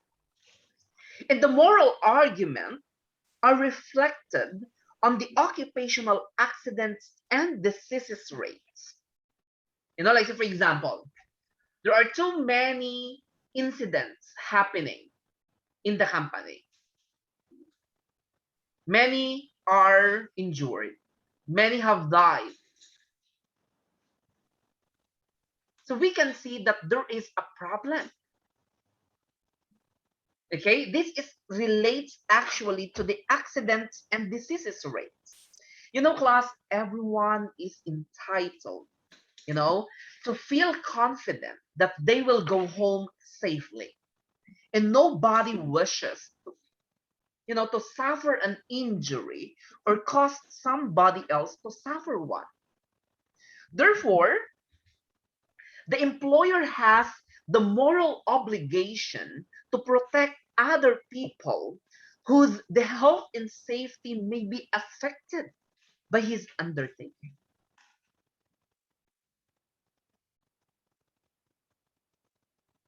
All right? And it's very important actually that, you know, organization to manage safely because they have the moral obligation to protect their workers. You know, class, the size of the health and safety problem internationally is difficult to fully quantify in terms of death, in terms of injury, and incidents of work-related ill health, as the data is reported in different ways in different countries.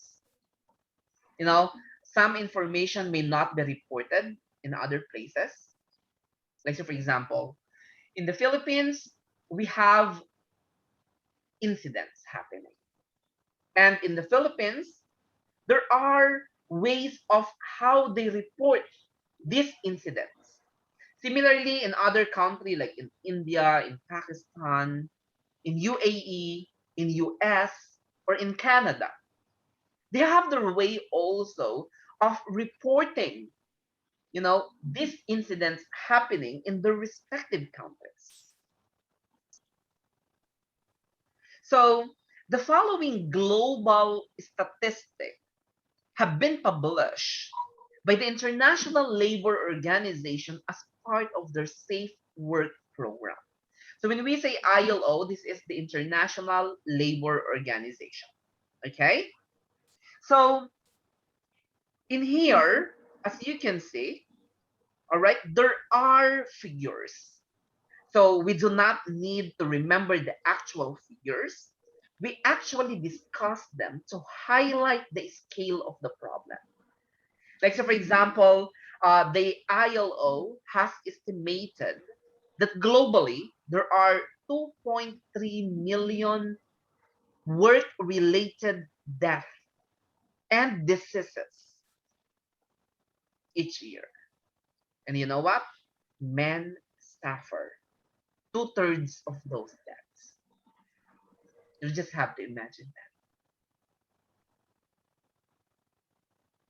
In addition, it is reported that there are 340 million accidents at work each year. The ILO has also estimated that 160 million people are suffering from a work-related illnesses. And the biggest groups of work-related diseases are cancers, circulatory diseases, as well as communicable diseases. The ILO also estimated that the health and safety cost of accidents and incidents, as well as diseases, is equivalent to 4% of the gross national product per country. In EU, European Union, the Agency for Safety and Health at Work, they actually identified that there were 3,876 work-related deaths in the year 2015. In Canada, on the same year of 2015, 852 deaths. In America, 5,190 have died in the year 2016. In Kuwait, in the year 2006, 31 deaths, accidents, 2,818. In Bahrain, in the year 2006, from 19, it doubled to 36 in the year 2008. In UK, in the year 2017 to 2018, 144 workers were killed at work, represented 0.44 fatalities per 100,000 workers. And you know what? In the industry of construction and agriculture, most of these incidents happen in there. Activities like working at height, struck by a vehicle, falling object, 50% of all are fatal injuries. Class, as you can see in the slide, these statistics indicate that a huge number of pain and suffering is experienced by people who simply go to work to earn a living. And the numbers clearly indicate a scale of the problem. What the numbers don't do, or what the numbers don't do, is tell the individual stories. Did we see that anywhere in the reports? When a health and safety is not managed properly, people can get killed and injured in gruesome way. Or they can actually suffer terrible diseases that have a massive impact, not only on them, but also to their families, to their dependents, to their friends and colleagues. in that suffering class is morally unacceptable. You know, the employer, through management, they control the premises. You know, they control the equipment, they control the work practices in the organization being used by the workers to produce the goods and services that the employers requires. Therefore, the employers have a moral responsibility to provide a safe and healthy working condition.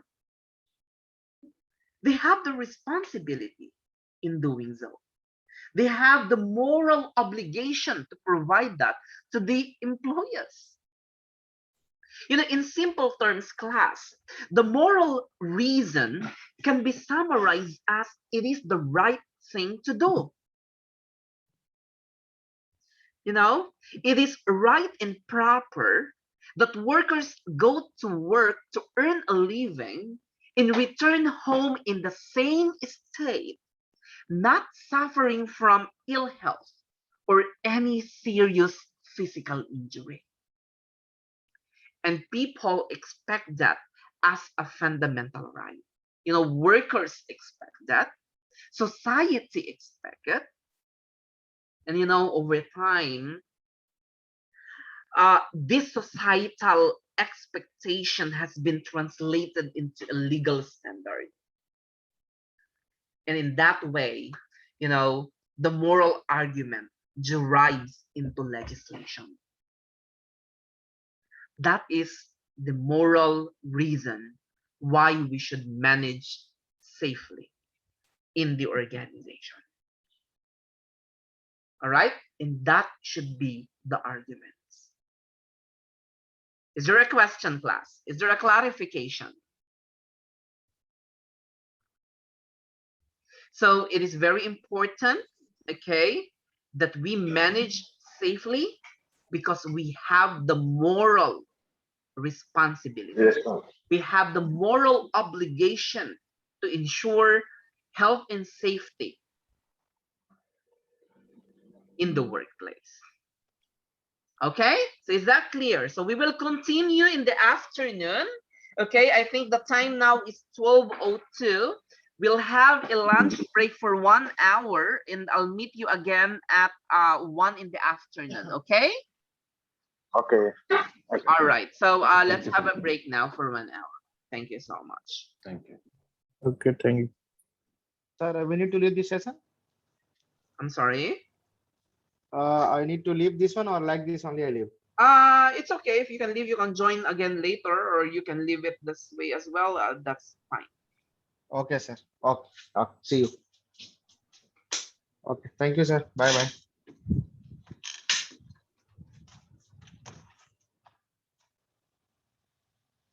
Thank you.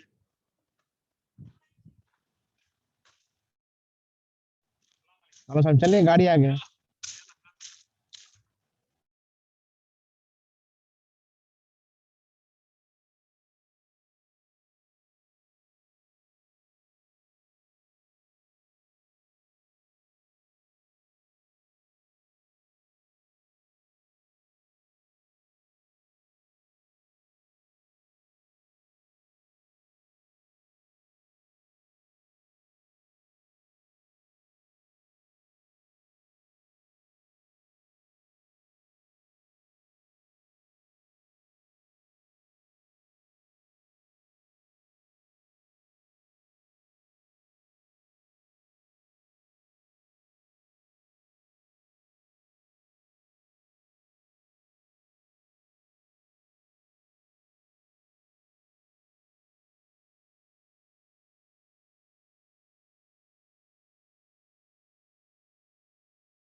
Hello, you're back.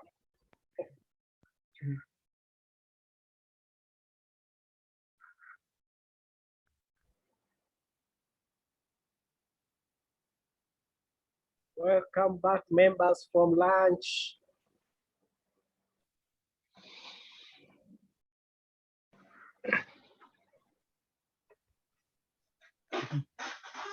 Hello.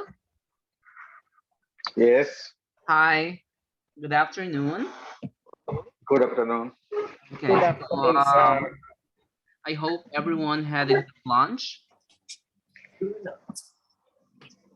Yeah, you had a good lunch. Yes, yes. All right, good to Yes, know I that. had a So, good lunch. I enjoyed. great. So let us continue the discussion for the element number one.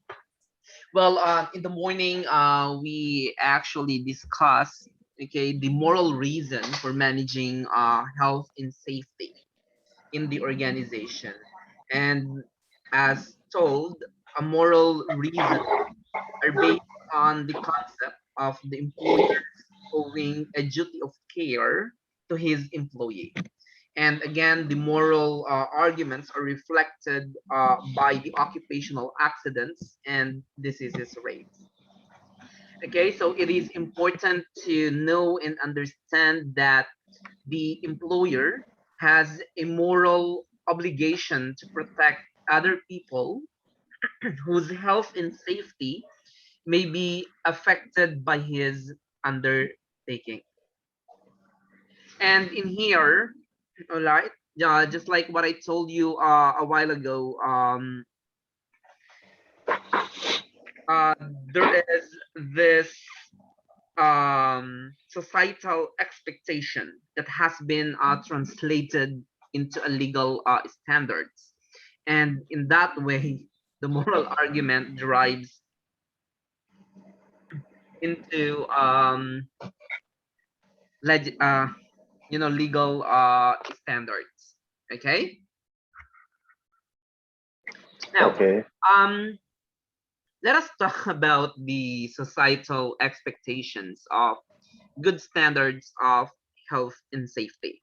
You know, class, globally, there is a broad agreement that society should expect and demand a safe and healthy work environment that does not harm workers, the contractors, the self-employed, and the general public.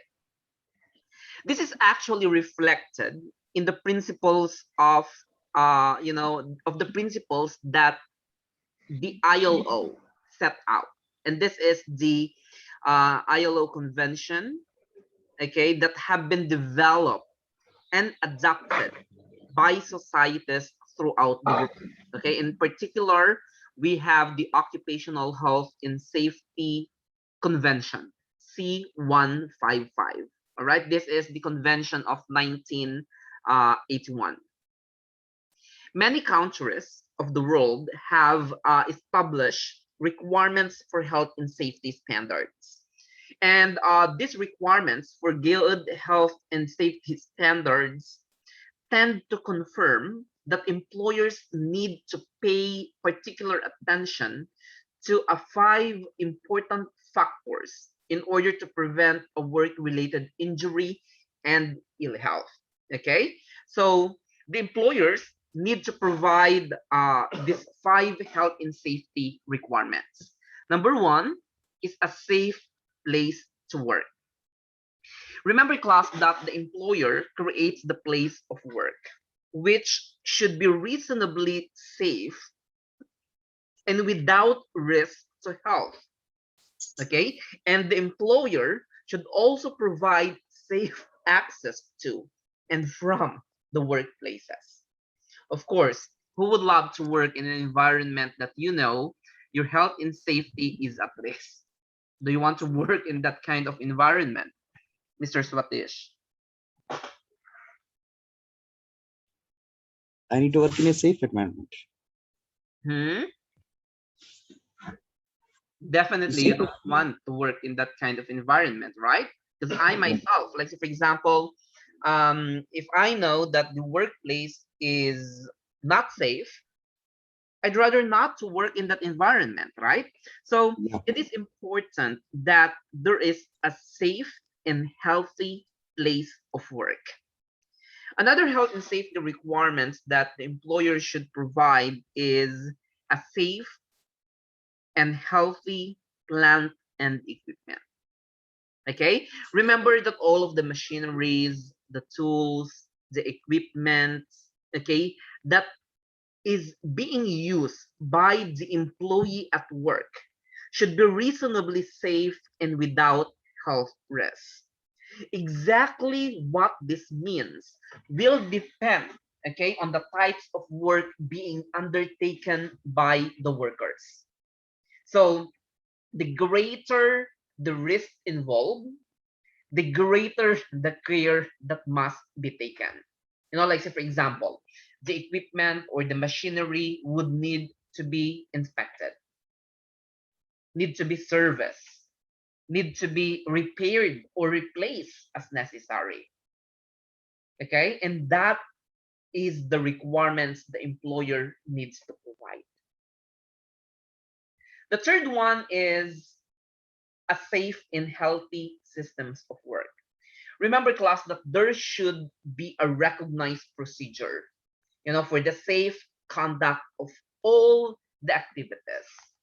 So these procedures should cover all the foreseeable possibilities.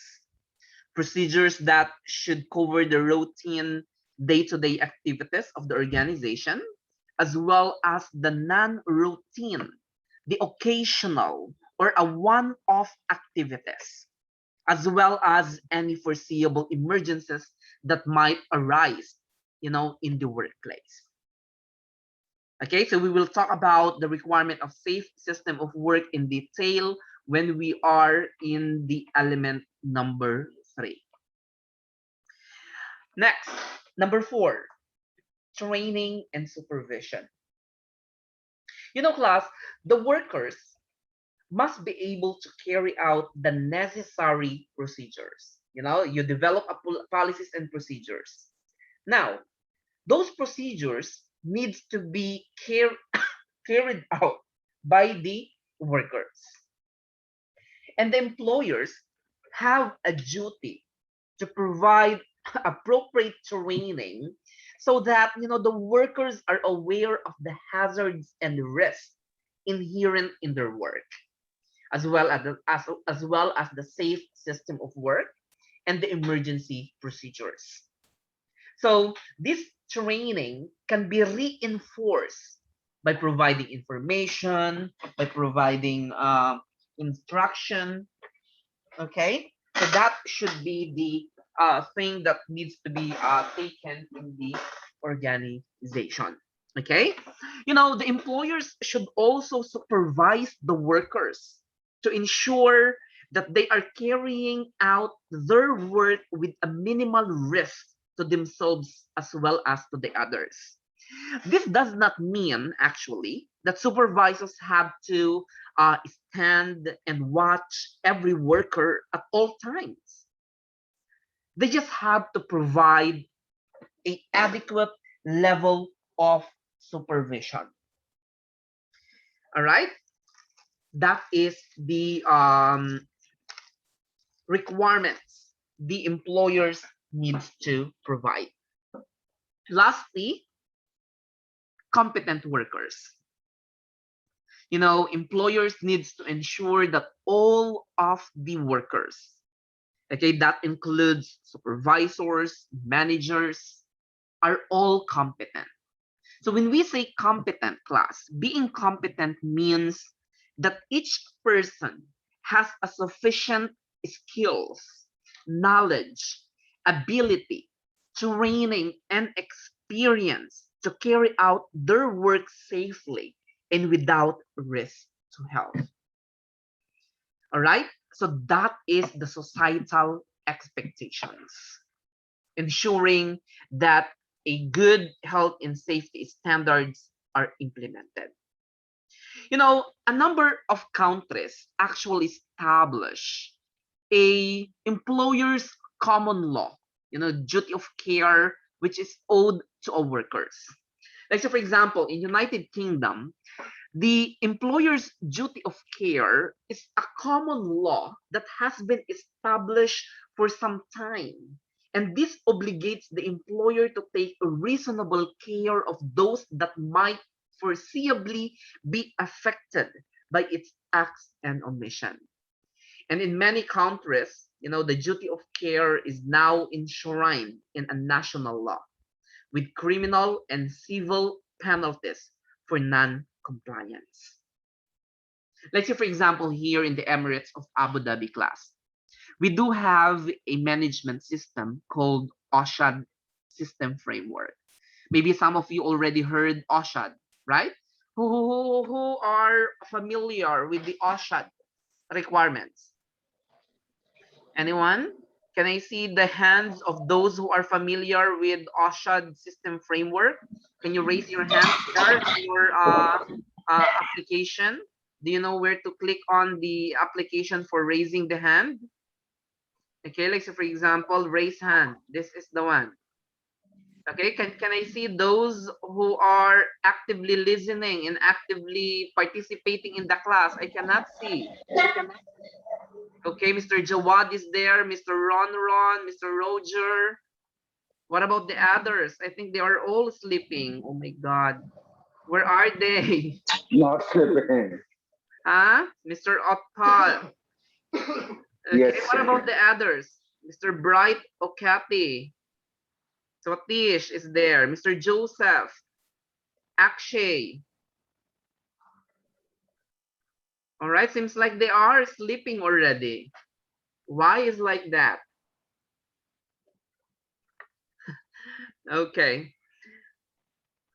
All right. Okay. So it's very important class. Okay. We should remember that as an employer, okay, as an organization, you have the moral reason. You have the moral obligation to protect the workers. Okay, and that is the reason why we should manage health and safety morally. Now, going back to the examination, all right, sometimes in the scenario given, they will ask you questions, just like what I showed you, remember? You remember that? There is a question like, let me share with you the question.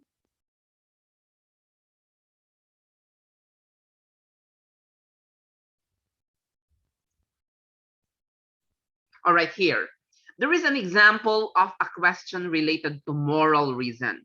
Okay, in task number 1, discussing moral reason for managing health and safety. This is 10 points. Okay, now in here, comment on the organization's health and safety moral. Now, how you will answer this question? If, say, during the examination, they asked you about this. So my recommendation is that, okay, since you know already the overview of moral reason, okay, you have the idea already what moral reason is all about. Or say, for example, it is not clear to you.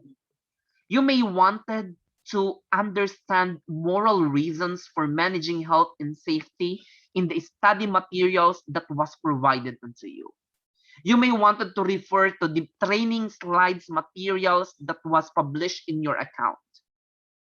Or you can do a search in the internet about moral reasons. Yeah? Now, what you can do, once you consolidated all of those information from different sources, okay, now you can now summarize all of that in your own mind, explain that in your own word, and answer that in the template provided unto you, taking into consideration, okay, that you should relate your answer supporting the information from the scenario. Okay, that means that when you are answering for the moral reason, you need to connect your answer from the scenario. You need to give a specific situation happened in the scenario about the moral reason. That is what Nebosh is expecting you to do, class. Okay, it is not that something that you write your answer as an argument of moral reason by not linking or not connecting your answer from the scenario. Okay, is that clear? Yes. Okay.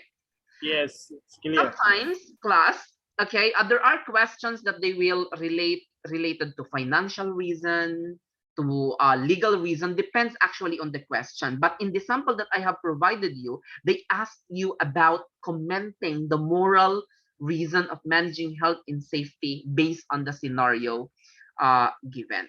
Okay, next. Another reason why we should manage safely is, what is the another reason? Aside from moral? Financial. Financial reason. Okay. Regularity. Financial reason. Okay. What is financial reason, class? What do we mean by financial reason? Who would like to answer? Why do you think this is a reason why we should manage health and safety?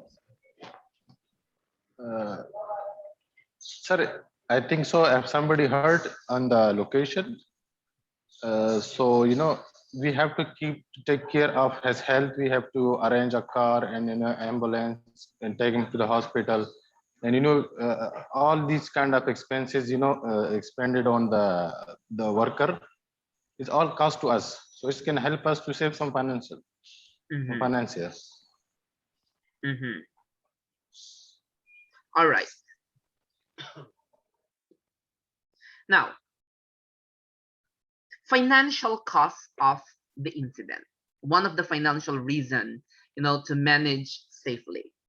Remember, class, that personal injury accidents, worker ill health, property damage, this will cost you money. Okay? When an accident or ill health occurs, there will be direct and indirect costs associated with that event. Some of these losses can be insured against, but many cannot. And the accidents and ill health happening in the organization can significantly affect the financial resources of an organization. And in some cases, class, this can put an organization out of business. And that is the financial arguments for managing health and safety. And this is sometimes referred to as a business case because the focus is on money.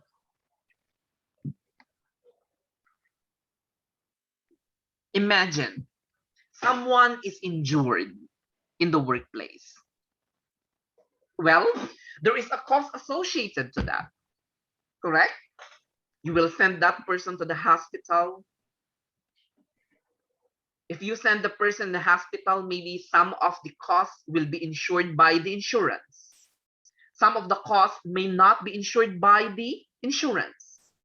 And there are indirect costs involved in here as well. Okay, so there is two types of losses that the organization may face: direct cost and indirect cost. When we say direct cost, this is the measurable cost arising directly from an accident. Indirect costs are those which arise indirectly as a consequence of the event. And indirect costs are often difficult to quantify precisely and may be hard to identify. Like say, for example, someone died in the workplace. You will pay the person, okay? Especially if during the investigation, there is a negligence on the part of the employer or to the individual. You will pay directly. That is a direct cost. Measurable cost. There is a money involved directly, paying either the hospital, either the fine, okay? Indirect costs. When we say indirect costs, those are the costs that can arise indirectly. Like, say, for example, someone died, you will do an investigation. The manager, the health and safety officer, and others will do an investigation. So when you are doing the investigation, there is already a loss of timing. Instead of you doing this activity on that time, but then you will need time to do the investigation. It's still a financial cost. Or say, for example, someone is injured, someone died, he's not able to work anymore. You may need to hire someone. Another cost for visa, another cost for a person to be trained again. All right, so that is the indirect cost. It is important, class, that all of these costs are taken into account when the full cost of an accident is calculated. For example, there are costs that is insured. There are costs that is not insured.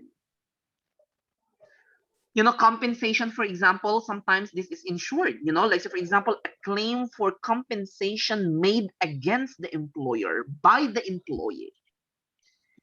This may be covered by the employer's liability insurance or the public liability insurance or any other insurance policies. Damage to the building, to the tools, equipment, vehicles, materials, specifically covered by an insurance. Okay, let's say, for example, a building that was burned, a fire, for example. So the building may be insured. So that will be covered by the insurance. But there is a direct cost involved. Medical cost. If you are injured at work, say, for example, there is a cut, there is a wound, you go to the hospital, you will present your insurance card. You will pay for a certain amount. Okay? But covered by the insurance. You will just only pay 20 dirham, 50 dirham. But the other costs there are insured. Legal costs can also be an example of a direct cost being insured. All right? For uninsured cost class, like, say, for example, lost time of an injured person suffering from an ill health. He is absent today. Because he is absent and he is earning 1,500 a day, once you presented a medical certificate, the company will pay you 1,500 for that day that you are absent. Another cost for the company. The time was lost also. Or say, for example, you cannot walk anymore, you cannot work anymore. Maybe there is a payment, there is a fee to the worker's family. All right, some equipment, some tools, some property damage may not be covered by any specific insurance. First aid costs, sometimes increase in insurance premium resulting from that accident, from that ill health. Okay, any fines imposed by criminal court following by a prosecution. Okay, in the uninsured cost, but directly you will need to pay. Okay, so when we say indirect cost class, okay, these are the costs that either insured or uninsured. For example, lost time by other workers who stopped work because, they reduced their performance. Maybe because, out of curiosity, they wanted to know what happened. Okay, out of sympathy, they wanted to know what happened to that person who is injured. There is a lost time already with the work instead of them being productive at work. Okay, or the workers and managers may feel that the health and safety is a low priority, which could weaken the morale and will lead to a reduced productivity by the workers. Supervisors, managers, their time will be lost by assisting the injured worker. They will do the investigation. All right? They will organize some activities to resume the operation. They will select, they will hire again. They will train a new worker again to replace the injured workers. Someone is injured, managers and supervisors may need to attend hearings from the court. So there is a lost time already. All right, so that is the financial reason why we should manage safely. Class, a number of case studies over recent years have illustrated that the difference between insured costs and uninsured costs. In the relationship between insured and uninsured costs of the accident is highlighted in Health and Safety Guidelines number 96, where for every £1 paid in insurance premium, the average non-recoverable costs were about 10 times the amount paid in premiums. And it has been shown in the case studies that uninsured costs were often between 8 and 36 times greater than the insured costs as shown in this figure. All right, so that is the financial reason why we should manage safely. It involves money. The focus is money. Either this is a direct cost or indirect cost, whether that cost is insured or uninsured. You just have to imagine a company having a culture that is not good. Too many accidents is happening. If there is an accident happen in the organization, definitely the operations of the company will be affected, right? You will pay some amount of money either to the workers or either to the family of the injured person. And that has to be taken into consideration by the company. Okay, so is there a question, class? Any clarification? Any clarification? Alexis? Mr. Ron? Mr. No Danish? Mr. Newfound? Lavender? Roger? No, sir. It's okay. So all clear, huh? Yeah. Yes. All clear. All clear. Yes, sir. All now, clear. what is the last? We're learning. Okay, what is the last reason why we should manage health and safety? Regulating. Okay, when we talk about regulation, what is this is all about? Which reason is this? This is what? The legal reason. Okay, so again, 3 reasons: moral, financial, and legal reason. Now, the legal reason for managing health and safety relates to the framework of international and national law that govern the conduct of businesses and organizations. Most countries, class, have law that set standards for how the organization should conduct themselves with regard to the management of the health and safety risk. And failure to achieve these legal minimum standards can lead to enforcement action by the authorities or prosecution before the courts. And remember that a successful prosecution can lead to a fine. Okay, and in many countries, imprisonment for individuals concerned. I have talked to many health and safety professionals, my previous students, our previous clients. There were stories that, they were put behind bars for not implementing health and safety, for non-compliance to the requirements of the law. So there is a possibility that you will put behind bar because of this.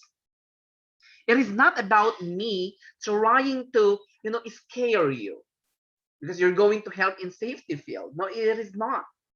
But there is a consequence for non-compliance. Hello. Yes? For example, yes, Mr. Naveen, is there a question? Mr. Roger, any question? You just raised the hand. No question as for now. Okay, what about Mr. Danish? Yes. Any questions, sir? Please speak to your microphone. Okay. Yeah. So as I was saying a while ago, right? If you failed to comply to the requirements of the international standards or to the law of the country where you are, definitely, there is a consequences. Either you'll get fined, either you are prosecuted before the courts or imprisoned for individual concerns. And that is happening actually here in the country. Of course, there is an investigation, okay? And once they, and once they noted that there is really a non-compliance, you will get behind bar, okay? Now, remember that there are no truly global laws governing workplace health and safety. And most of the countries have their own law, developed over the years to tackle their own issues and concerns. In UAE, we have health and safety law. It could be a federal law, a ministerial law, or a circular, or a decree. Like say, for example, here in Abu Dhabi, in the Emirates of Abu Dhabi, we have the OSHA SF, the Abu Dhabi Occupational Health and Safety System Framework. This is a law passed, decree number 42 of 2009. Federal law number 8 of 1980 with regards to the labor law. In article number 90 to 101, there is a regulations, there is a requirements related to health and safety. Similarly, in other countries, like in UK, other countries like America, countries like Canada, India, Philippines, we have law. And it is important that we follow them. All right? Now, these countries often end up adopting similar basic approach to protect the health and safety of their people. In the detail may vary, but the underlying principle are the same. And the key player in the area of international legal standards in health and safety is the International Labor Organization, or the ILO, which is the agency of the United Nations, and most countries members of the ILO. Too many countries are members of ILO. And the two primary outputs of the ILO are convention and recommendations. This set international standards. So the convention and recommendation class can form the basis of detailed legislation in each country. In the result being, okay, is that the basic minimum health and safety standards are adopted. You know, like so for example, in ILO, in United Nations, as an agency, there is ILO, International Labor Organization. Countries from all over the world, they have membership within ILO. So there is a health and safety standards. Either this is a convention or recommendation. These countries who are members, okay, in UN, they adopt the health and safety requirements and they put that as their law, as part of their law. Okay? Depending, of course, on the context of the organization and what's going on in there. You know, there are agencies in your countries, governing this. Like, say, for example, here in Emirates of Abu Dhabi, we have the OSHA desk. Okay, depending on the sector where you belong. Similarly, in other countries like in India or in the Philippines, you know, in the Philippines, we have DOLE, Department of Labor and Employment. Okay, so things like this. Now, many countries, okay, that belong to the ILO have ratified Convention 155 and Recommendation 164 and have then legislated to put these requirements into the national or regional law. Okay, and the ILO class has established a number of convention and recommendation. And that includes the management of health and safety, the control of chemicals in the work environment, corruption activities, and others. All right.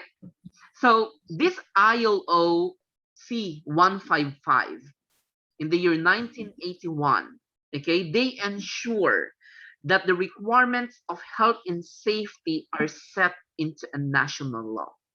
And the national government of the member countries establish a law in a form that is suited to their culture, to their perspective, and to the level of economic development. Okay, depending on the context of the organization. All right, so it's very important to take note on that. Remember that the employer have the responsibility. And according to the Convention 155, all right, the employer, as far as reasonably practicable, as mentioned a while ago, they need to ensure that the workplaces, the machinery, the equipment, as well as the processes under their control are safe and without risk to health. Also, the chemicals, the physical, the biological substances under their control are without risk to health when the appropriate measures of protection are undertaken. Let's say, for example, if you are using a gas cylinder in the workplace, okay, it is the responsibility of the employer to ensure that the use of this gas cylinder is implemented as per the requirements, as per the regulations. Okay, to make sure that the employees will use the gas cylinders in a way that is good, that will not pose safety and risk to their health. Okay, so the gas cylinder may need to be stored accordingly to the procedures, to the requirements. Of course, PPE should be provided to prevent the risk of accidents or any adverse effects on the health of the workers, including emergency arrangement. Someone is injured, for example. So there should have an emergency preparedness and response plan. The emergency and preparedness response procedures to be implemented by the employer. Of course, workers have the responsibility as well. As a workers in the organization, you should cooperate to your employer. And the International Labor Organization sets out responsibilities for workers to protect themselves and those around them from others. Cooperating with the employer. Remember that even if the employer provide you everything, the employer gave you all the resources that you need to implement health and safety, and there is no cooperation from the employee, the system will not work. It should be a work hand in hand by the employer and the employee to ensure health and safety, including reporting any situation that present imminent risk or danger. And they should provide information and training related to health and safety. Like say, for example, if there is a work at height activities in the workplace, the employer has to ensure that resources is provided. Good quality ladder, for example, the ladder is inspected so that when the worker uses that ladder, he is aware of the hazards and risks of using that ladder, preventing him from falling. And of course, adequate supervision should be provided by the employer.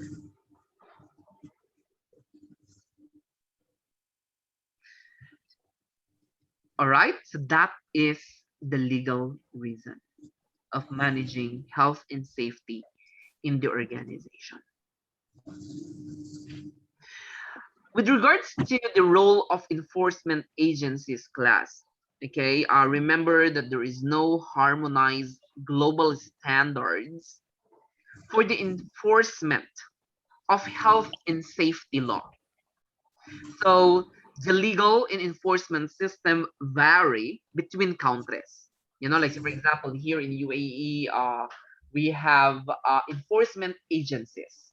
In your countries as well, we have enforcement authorities. All right. However, some of the general principles normally apply. Like each country or region has one or more enforcement agency or authority responsible for enforcing the health and safety law. In such agency, it's effectively the health and safety police force. Like so for example, here in UAE, we have the police, ensuring safety, ensuring health of all the community. In some circumstances, the agency may actually be or may enlist the help of the national or regional police. And these agencies often provide advice to investigate, workplace accidents. They may also take enforcement action, okay, to force employer to comply with the law. Also, many countries have a separate fire authority with a role in enforcing fire safety legislation and advising the employees. Here in UAE, we have the civil defense. Okay, we have the fire service, ensuring that health and safety is implemented in the organization. Insurance company, they also have a role in enforcing safety. This insurance company will do a inspection, they will do audit on a regular basis to ensure that health and safety is implemented also in that company.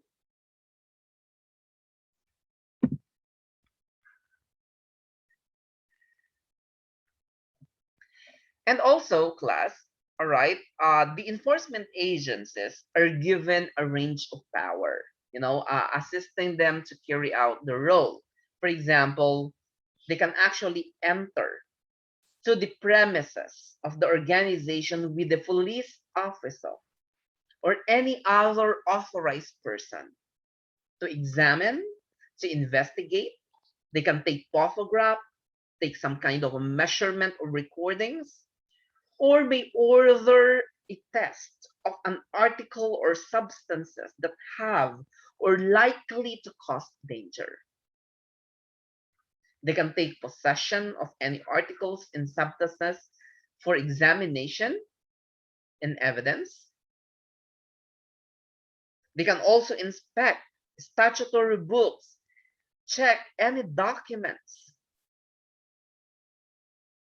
or order a medical examination. And they also have the role to take steps to prosecute. Remember that there is a consequences for non-compliance. So this enforcement authority can actually issue an enforcement notice that requires the employer to improve the health and safety activities of the organization. Sometimes they can issue a legal argument that requires specified action to be taken by the employer.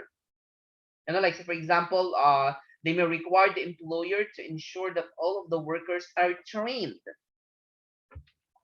are trained on fire safety, or they should be trained on first aid, or they can issue a notice prohibiting a part or the whole organization, of the organization's activity. They can actually close the company partly. They can ask you to stop, or they will not let you do the operation not unless there is a rectification,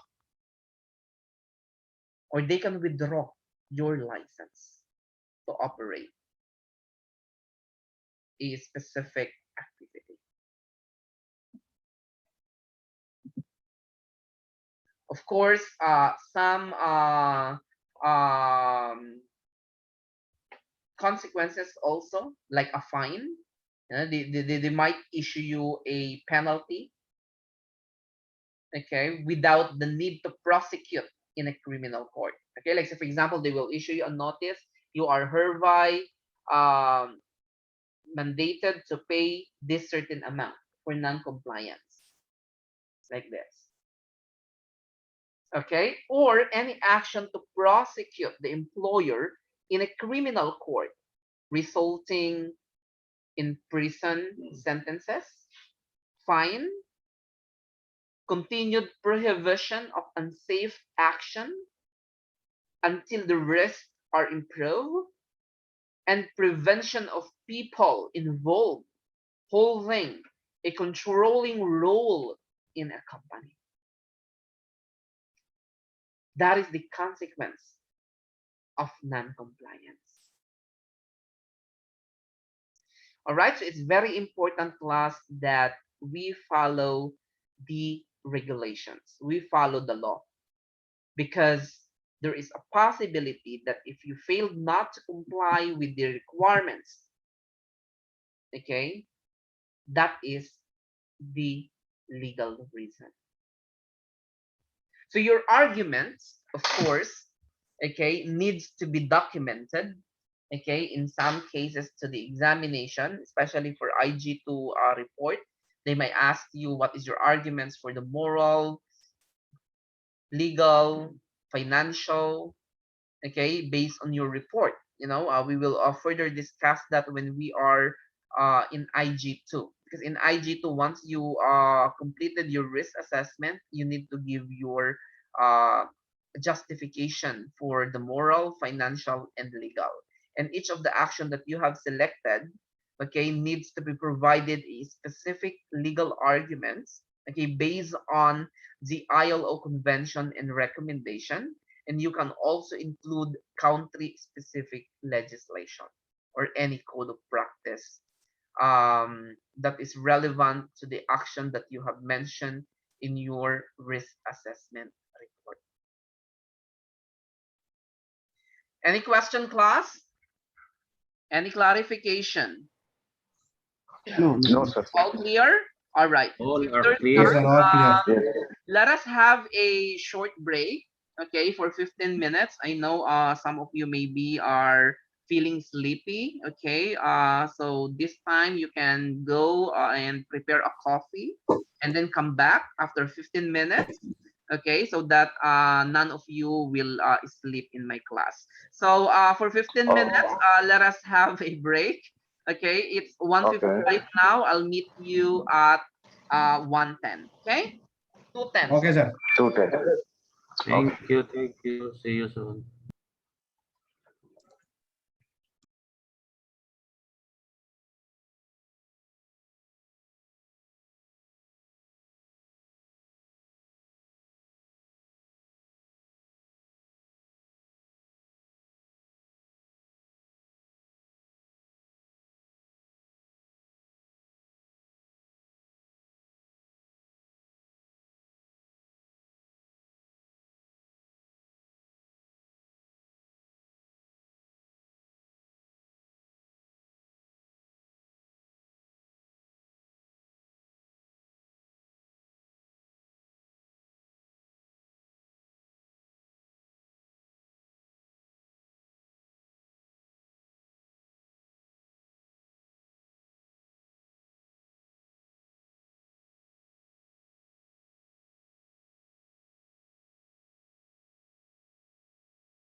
All right. So hello, good afternoon. Hello. Good afternoon, sir. Okay, everyone is there now. Yeah, we are Are you here. guys Yes, awake yes. now? We Everyone are is awake. awake now? Yes. Yep. Okay, very good. So just take a coffee, okay, so that you'll get awake. So let's continue the discussion. Okay, let us talk about Yes. ISO, or International Organization for Standardization. Anyone have the idea about ISO? What is this all about? Anyone who would like to discuss about ISO? Come on, anyone? What is your idea about ISO?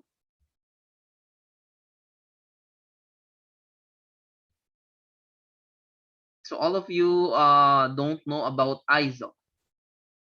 No idea about this. Okay, so let's discuss this.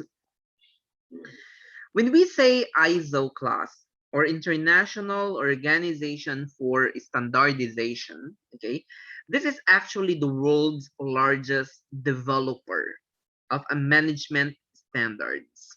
You know, the organization developed more than 22,300 international standards already, depending on the requirements, okay, or specific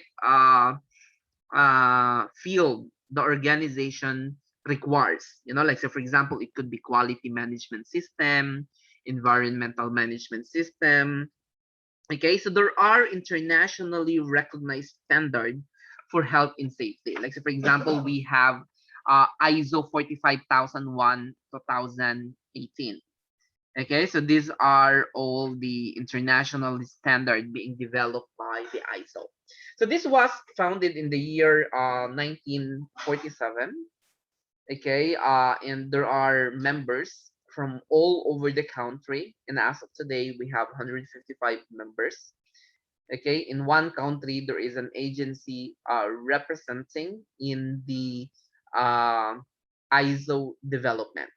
Okay, so the main products of this organization is international standards, a standard that is being adopted by the organization, okay, to improve their system. Like, so for example, maybe in your company you have noted ISO certificate. You know, this ISO certificate is published. This is displayed in the strategic location of the company. You know, do you have an ISO certification? If you have an ISO certification, definitely, okay, that was developed by this organization. Now, the ISO standards creates technical reports, specification, okay, guides, all right, in implementing a management system. And we just have to imagine, as of today, there is more than 22,300 international standards developed by them. Some of those standards are mandatory, that means auditable. Some organizations are implementing a guidelines on how to implement the requirements of the international standards. So the main aim of the ISO is to create an international standard for health and safety management system. And now, for health and safety, we have this management system called OSAS, you know, Occupational Safety and Health Management System, as per the international standard ISO 45001 2018. Okay, now ILO. When we say ILO, this is the International Labor Organization. The ILO was founded in the year 1919. It is actually a tripartite, you know, tripartite United Nations agency that brings together representative of governments, employers, and workers to jointly shape policies and programs. The ILO class derives international treaties. and that is called convention, which the countries that are member of the ILO sign to accept the convention. So that is called ratification of convention. So when the member countries accept the convention, they are actually expected to meet the requirements in it. And the ILO, as you know, is devoted to advancing opportunities for women and men to obtain a decent and productive work in conditions of freedom, equity, security, and human dignity. Okay, so the aim of this is to promote the rights at work, encourage a decent employment opportunities, and enhance social protection and strengthen dialogue in handling a work-related issues. Okay, so that is the ILO.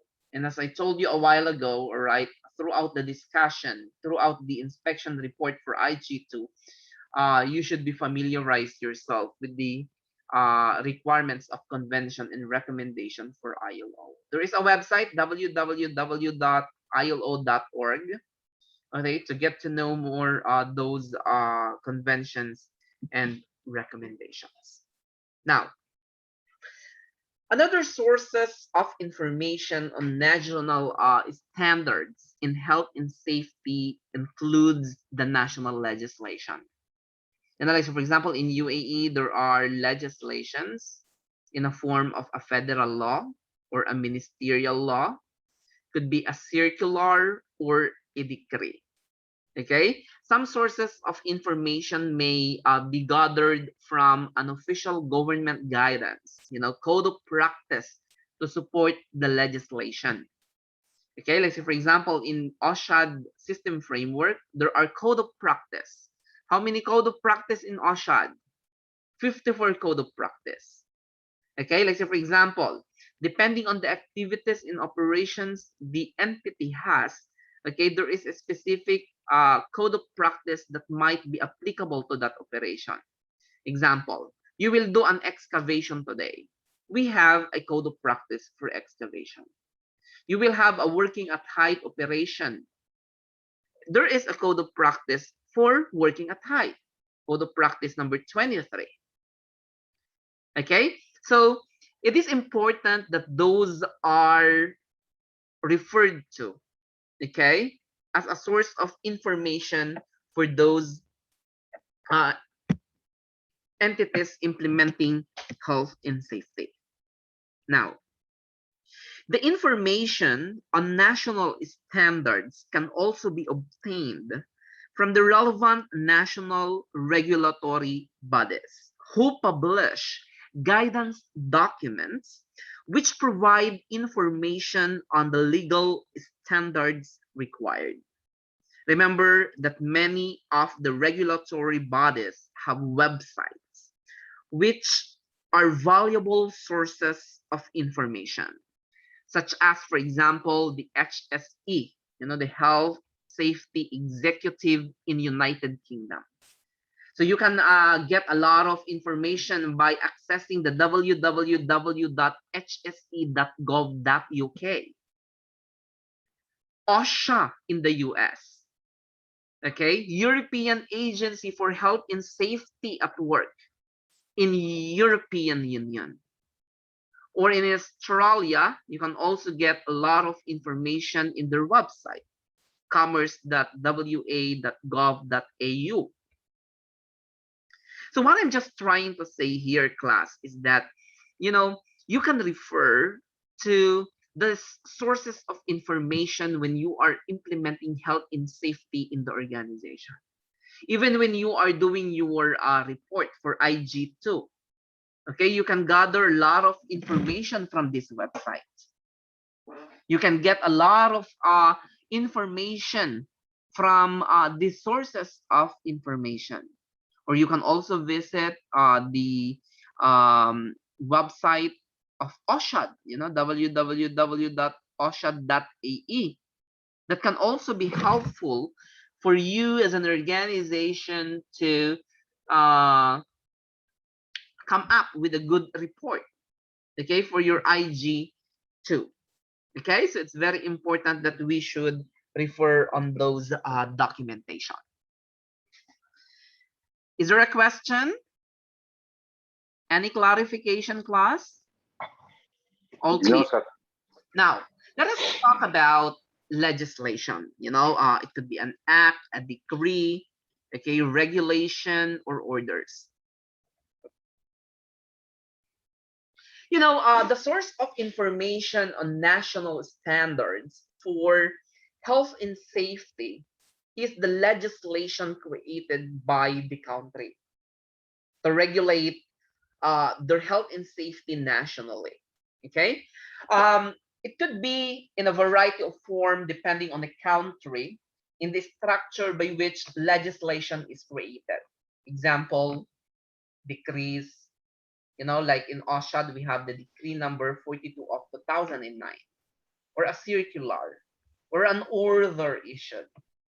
Okay, so these are used actually to set out a framework of national standards of occupational health and safety by means of a legislative structure. So there is a 4 levels of duty. Okay, so we have absolute, we have practicable duties, and we have reasonably practicable duties and reasonable. Now, this 4 level of duties class, like for example, if we say absolute, that means that the organization is mandatorily need to comply to that.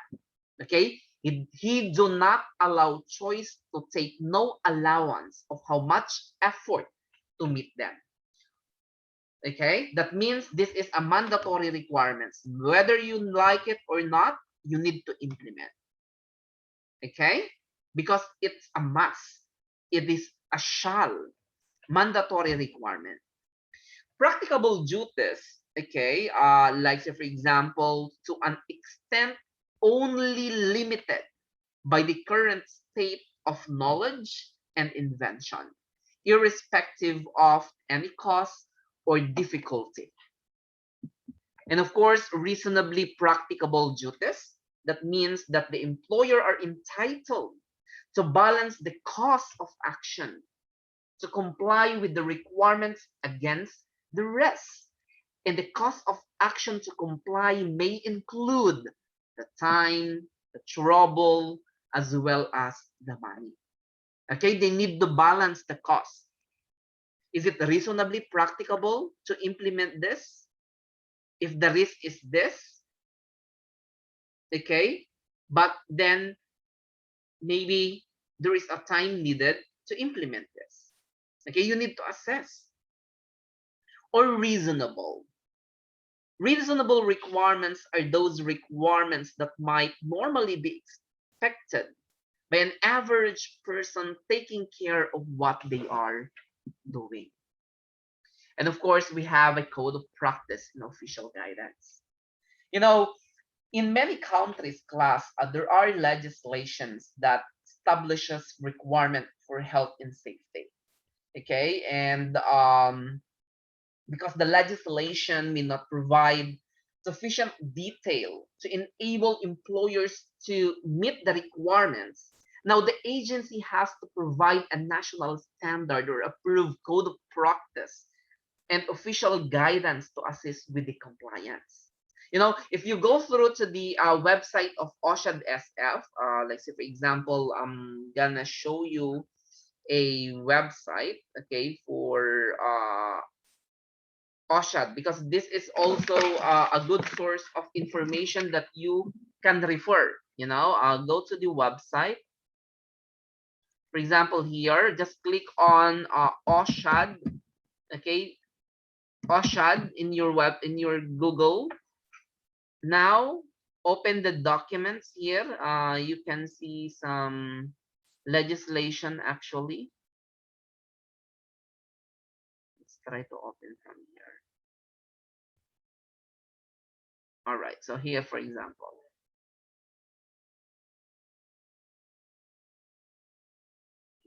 So once you open the oshad.com,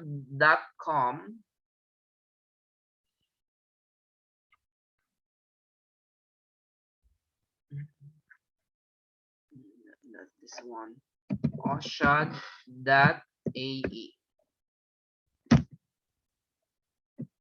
I think the website is down now. Seems like. All right, so the website of Oshad is not working. Seems like. But basically, if you go through to the website of Oshad, you will see a lot of information, such as technical guidelines, such as code of practice, and elements. Okay, let me just show you one example. So I hope you can see my screen here.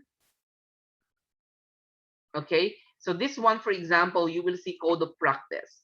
Inside the website of Oshad, you will see a lot of code of practice relevant to your activity.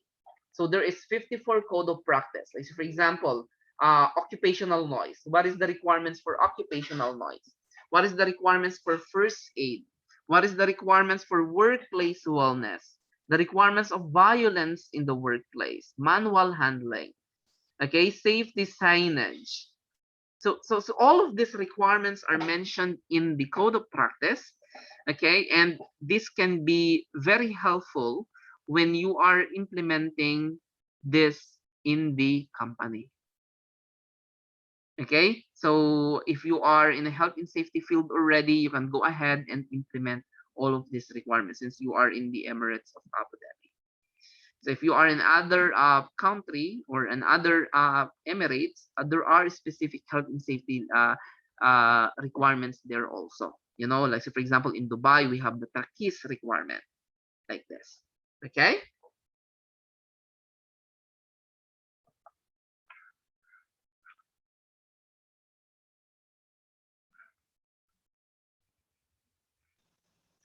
Sir, from where we can get this one code of practice? In the website of Oshad, but seems like the website is down. But you can access that from your Chrome account. You know, Google. In Google, you will see Oshad. Yes, sir. Click on Oshad, you will see a lot of information about Oshad. Okay. Okay, sir. Yes, sir.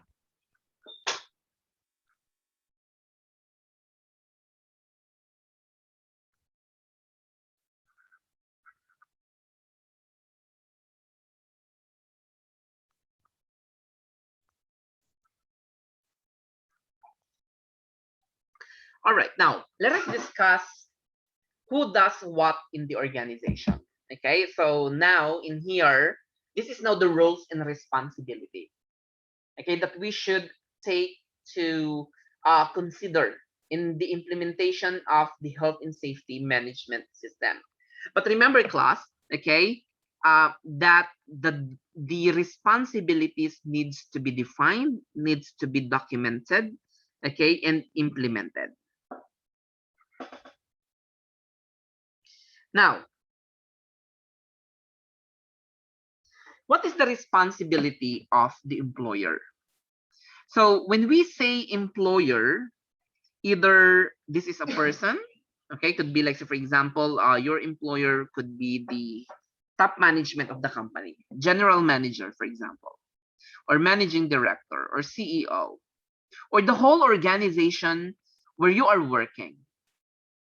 Okay, so that is employer.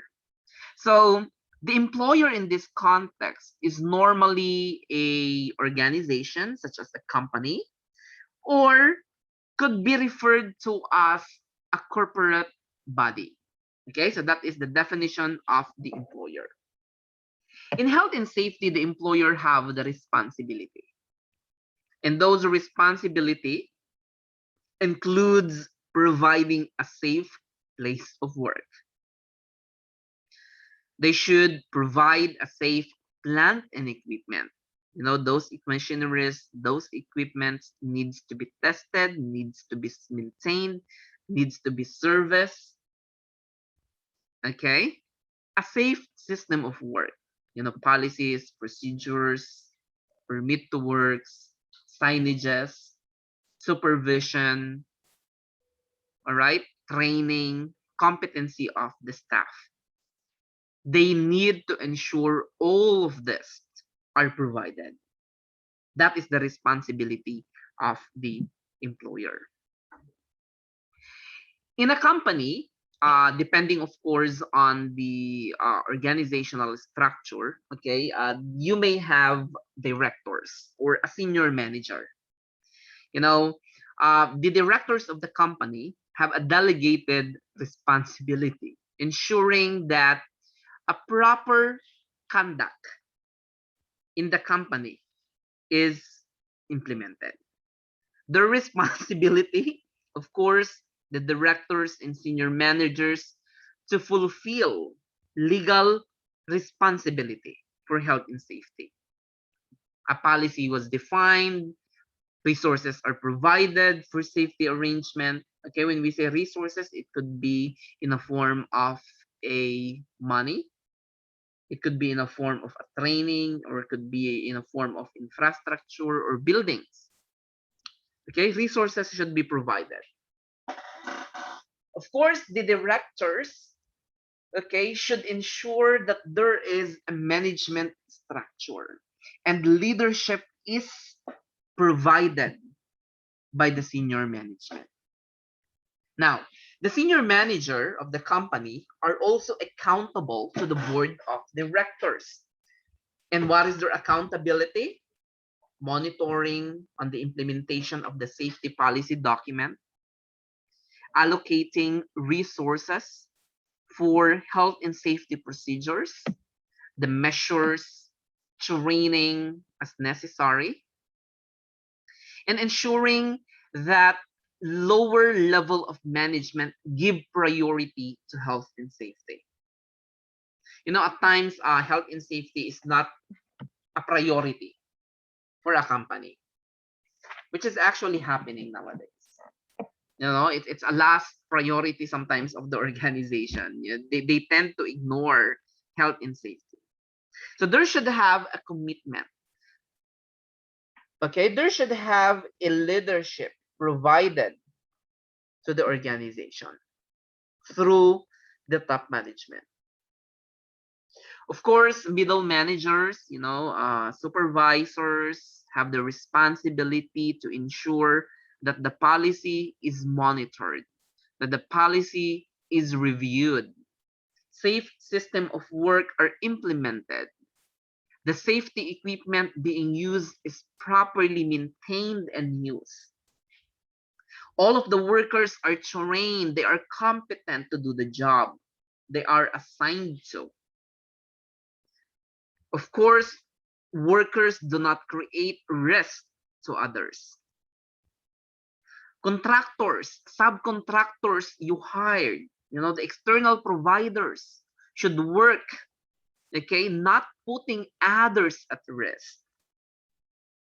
There should have a process of accident reporting, first aid, and fire precaution. So all of the dangerous occurrences, of course, needs to be investigated and provided with preventive action. So the legal records should be maintained, should be reviewed, should be inspected if this is implemented accordingly. And of course, training arrangement should be made. Okay, that is for the managers and supervisors. All right, so the supervisors, as you know, they should take responsibility for the day-to-day running of the organization. Okay, so you have the supervisor, they are the ones supervising the work. Okay, are they doing this? Are they in line with the policy, with the procedure of the company, etc. Okay, now the health and safety officers, the health and safety managers, okay, or health and safety practitioners. So if you are a health and safety practitioner, okay, it is important that the roles and responsibilities are assigned. One of those, of course, is to provide advice and guidance throughout the organization on health and safety standards. Positive health and safety culture should be promoted. giving advice to the management team to prevent accident. A policy should be developed and implemented, and to oversee the process of risk assessment. Okay, so sometimes all of the risk assessment is being conducted by the health and safety team, the health and safety practitioners. So yes, you are the person responsible for this, but you need to involve also the other relevant employees or workers of the organization in carrying out risk assessment. Okay, so training needs analysis needs to be identified. Okay, and then of course the performance of health and safety monitoring and overseeing accident reporting and investigation. With workers, of course, they have the responsibility also. They have the responsibility to take reasonable care of their own health and safety and the health and safety of other people who might be affected by the things that they do, their acts, and the things that they fail to do so, their omission. Okay, so as a worker, they have the responsibility to cooperate with their employer. Okay, especially if the worker is at work. Cooperation between the employer. The controller of the premises class, like say for example, could be a landlord, landlord of the building, like this. Or sometimes in one building, right, there are too many companies. One high-rise building, many companies occupying on the same building. All right, so there is a person who is controlling that premises. Could be a landlord or could be a facility management, like this. So they have the responsibility through a tenancy agreement or tenancy contract, okay, and ensuring that the safe access and egress is in place. Okay, so the building is maintained, it is safe, following the requirements of the legal and regulatory requirements. There should have a sufficient cooling, lighting, and heating, and adequate welfare facilities.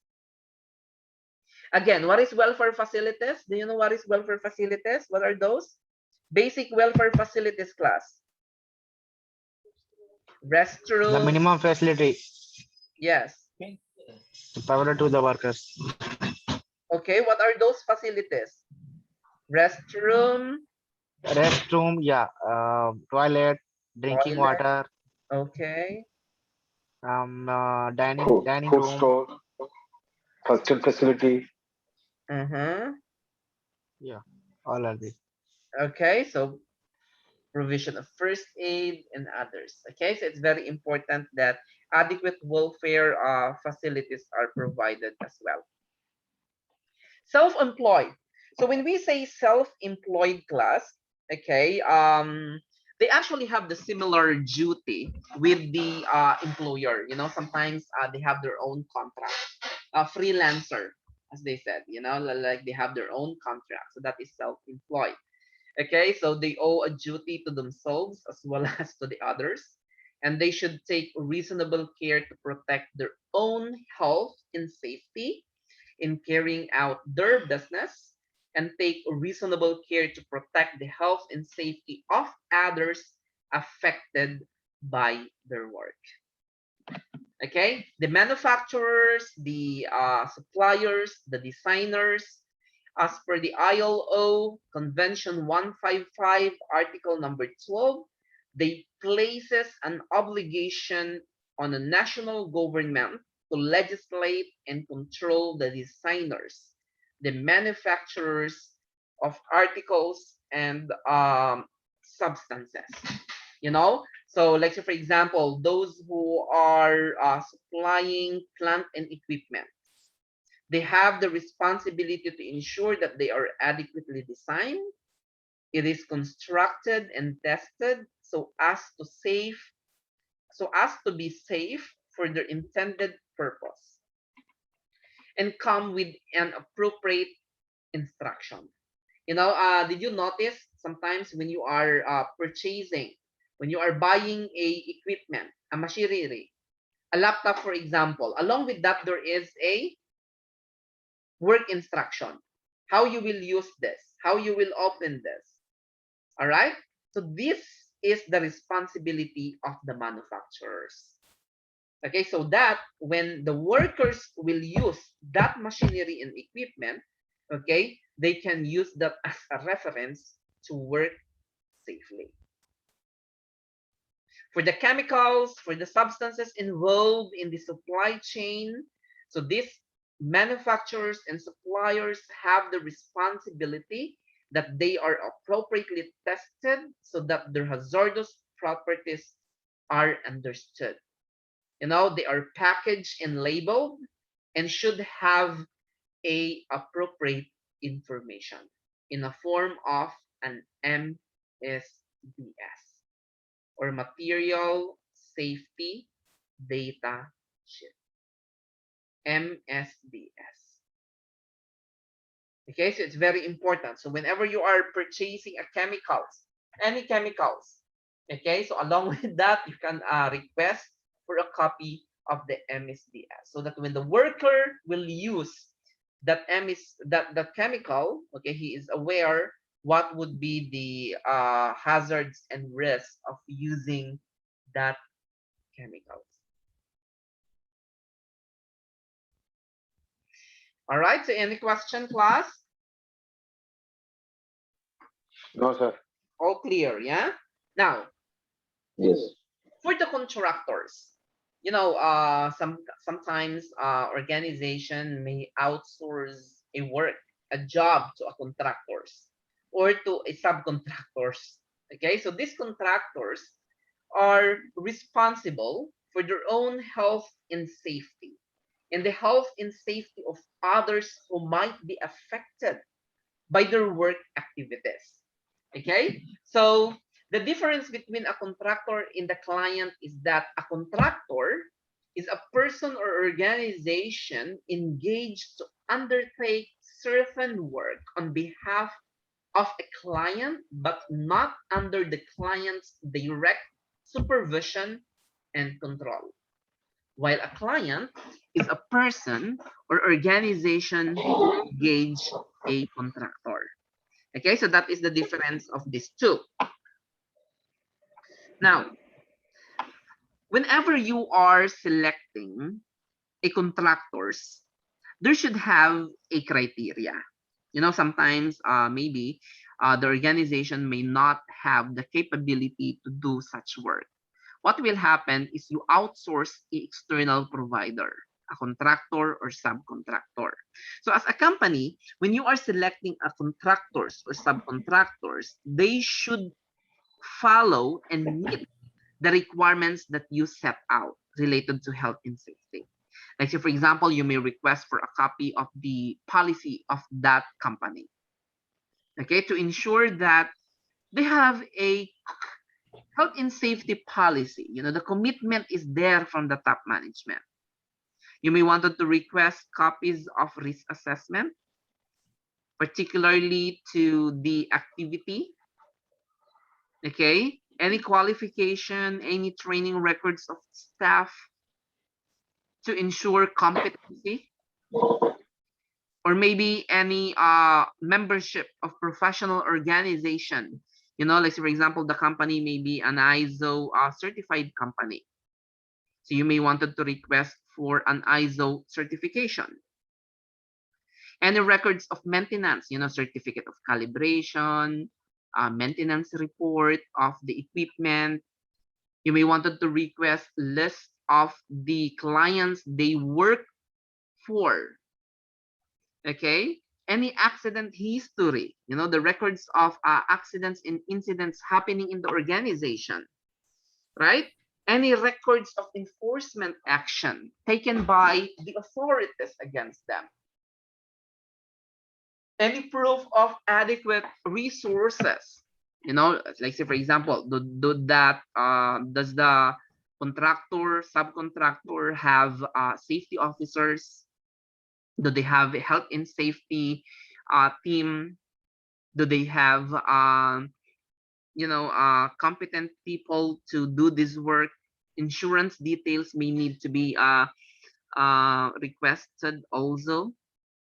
Okay, any reputation of the competent person, details of any prosecution, details of any enforcement action or enforcement notices received, and competence of worker. Okay, so there should have a criteria that needs to be established by the organization. Okay, so that's why there should have a process of management of contractor. How do you select a contractor? How do you select a subcontractor based on this criteria?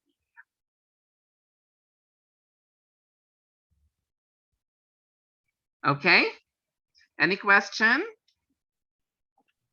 Any other clarification, class, with the criteria? No, sir. No, sir. None. Now, the responsibilities of joint occupiers of the premises. Like for example, in one building, maybe there is 2 companies occupying the same building. Okay, so when there is a joint occupiers in the premises, there should have consideration to be taken, like conducting risk assessment. Okay, so both company should do risk assessment. There should have a procedure for serious or imminent threats,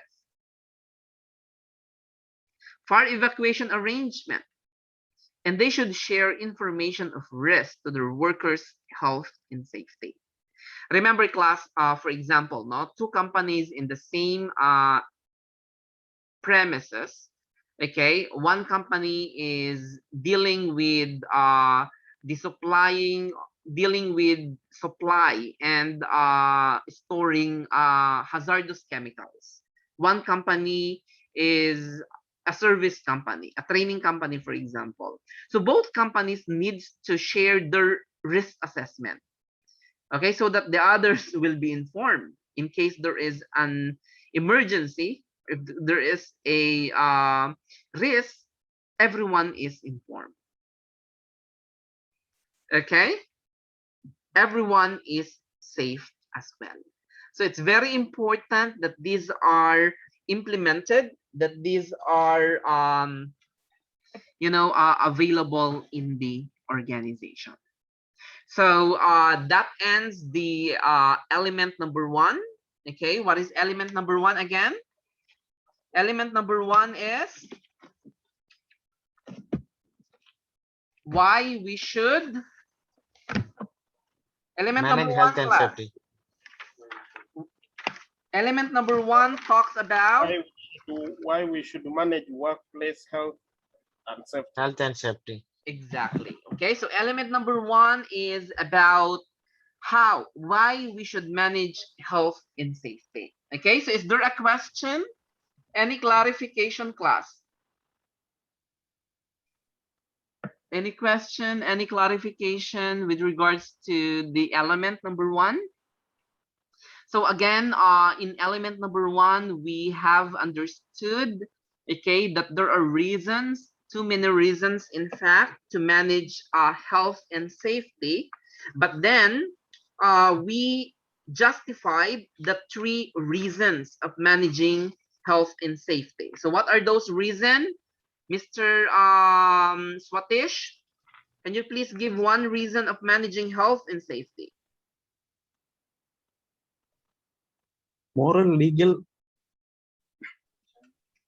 and financial. Okay, so those are the reasons of managing health and safety: moral, legal, and financial. Okay, so when we talk about moral reason, these are based on the concept of an employer owing a duty of reasonable care to his employees. They have the moral obligation They have the moral responsibility. And the requirement is that the employer should provide a safe workplace, a safe plant and equipment, a safe system of work, okay? A training, supervision is given, and a competent staff to be ensured. Okay, so when we talk about financial reason, it deals with direct and indirect costs, whether these costs are insured and uninsured. And this actually focuses on money. Okay, so legal reasons are based on the national law or international standards the organization should implement. Okay, this is based on the ILO convention and recommendation and any laws of the country where you are operating. So it could be a federal law, or it could be a ministerial or a decree or order. And remember that there is a consequences when there is a non-compliance to the requirements of the law. Okay, we also talk about the roles and responsibility of every personnel in the organization: the employers, the managers, senior managers, supervisors, workers, contractors, subcontractors, designers, manufacturers, right? So we talk about all of these things today. So is there any clarification, or is there any other question that you wanted to ask or to be clarified? Now, if there is no question or clarification, class, okay, in the examination for IG1, okay, there might have some question that could arise in that element. You know, they will just choose any topics from element number 1 to element number 4. Okay, so they will ask a question from that, and you know already those points that we have discussed. So all you have to do is to relate your answer from the situation or from the scenario and provide your answer in the answer sheet provided. Okay, any question, any clarification? All right, so if there's none, class, next week, okay, we will discuss further the element number 2, okay, and then element number 3. So I wanted you to please go through with the elements, okay, and study your study book materials, okay, the training materials, so that you'll have an idea already on the topics to be discussed. Okay, so that would be your assignment. Is there a question? Sir, this study, this link not working. Yes. For this material. Maybe by tomorrow. It is not working. The net to access it is not working. That will definitely work by next week. Okay, we will inform the concerned person to check on this. You can also inform the training coordinator, okay, Miss Jane and Miss Jenny, by tomorrow. Okay, sir. Okay. Yes. Now, if I just please request to please turn on your camera and let's do a picture taking. Yeah, sure. Yes, let's have a picture. Okay. Please turn on your camera to take picture for today. Okay, where are the others? Why we cannot see the others? Why are you hiding? I didn't see the others. Mr. Danesh is there. Where are the others? Mr. Akshay, Kumar, Mr. Naveen, Mr. Roger. Everyone is there. Mr. Utpal. Where is Mr. Utpal? Jawad. Okay, so let's take a photo. Okay, ready, smile. Okay, let's save this one. Just a minute. One more. But I'm not seeing myself. I'm not seeing myself. Why? Why? We cannot see you actually. Nebosh, day one. Just a minute, huh? One more.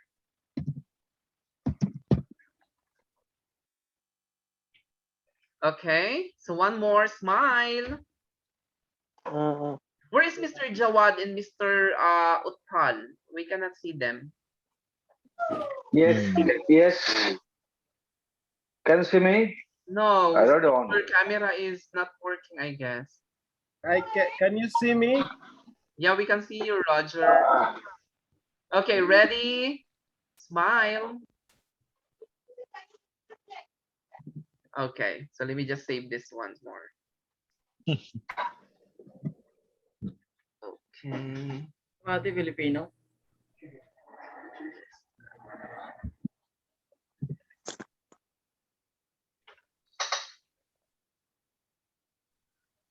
All right, so if there is no other question or clarification, class, we will end the class now. Okay, and thank you for attending for today. Next week will be the second day of the class, and I expect everyone to join the class at exactly 9:30 in the morning. Okay, Sure.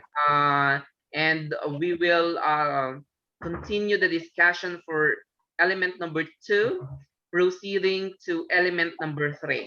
Okay, at least we complete all of the elements for unit IG1, and then we will do the mock examination. Okay, so we will have the mock examination by maybe on the 3rd or on the 4th Friday, because it's very important that you do this so that you'll get the awareness, you'll get to know how the structure and how the examination look like. Okay, so thank you so much for attending, and enjoy the rest of the day. Thank you. Thank you so much. Okay, thank you, sir. Bye-bye. Thank you, sir. Bye-bye. Have a nice weekend. Thank you so much, sir. Okay, thank you, sir.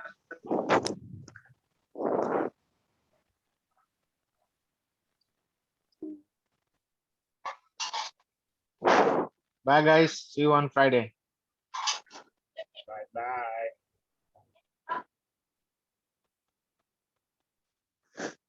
Okay, bye. See you next week. See you next Friday.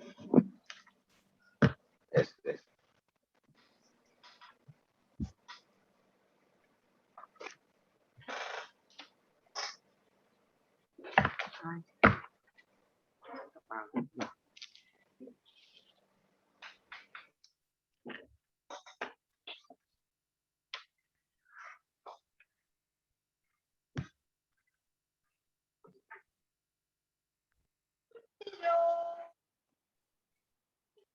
ഞങ്ങളല്ലല്ലോ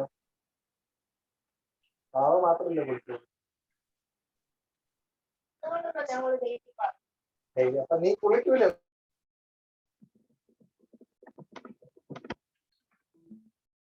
Mamaya ka pa, sir.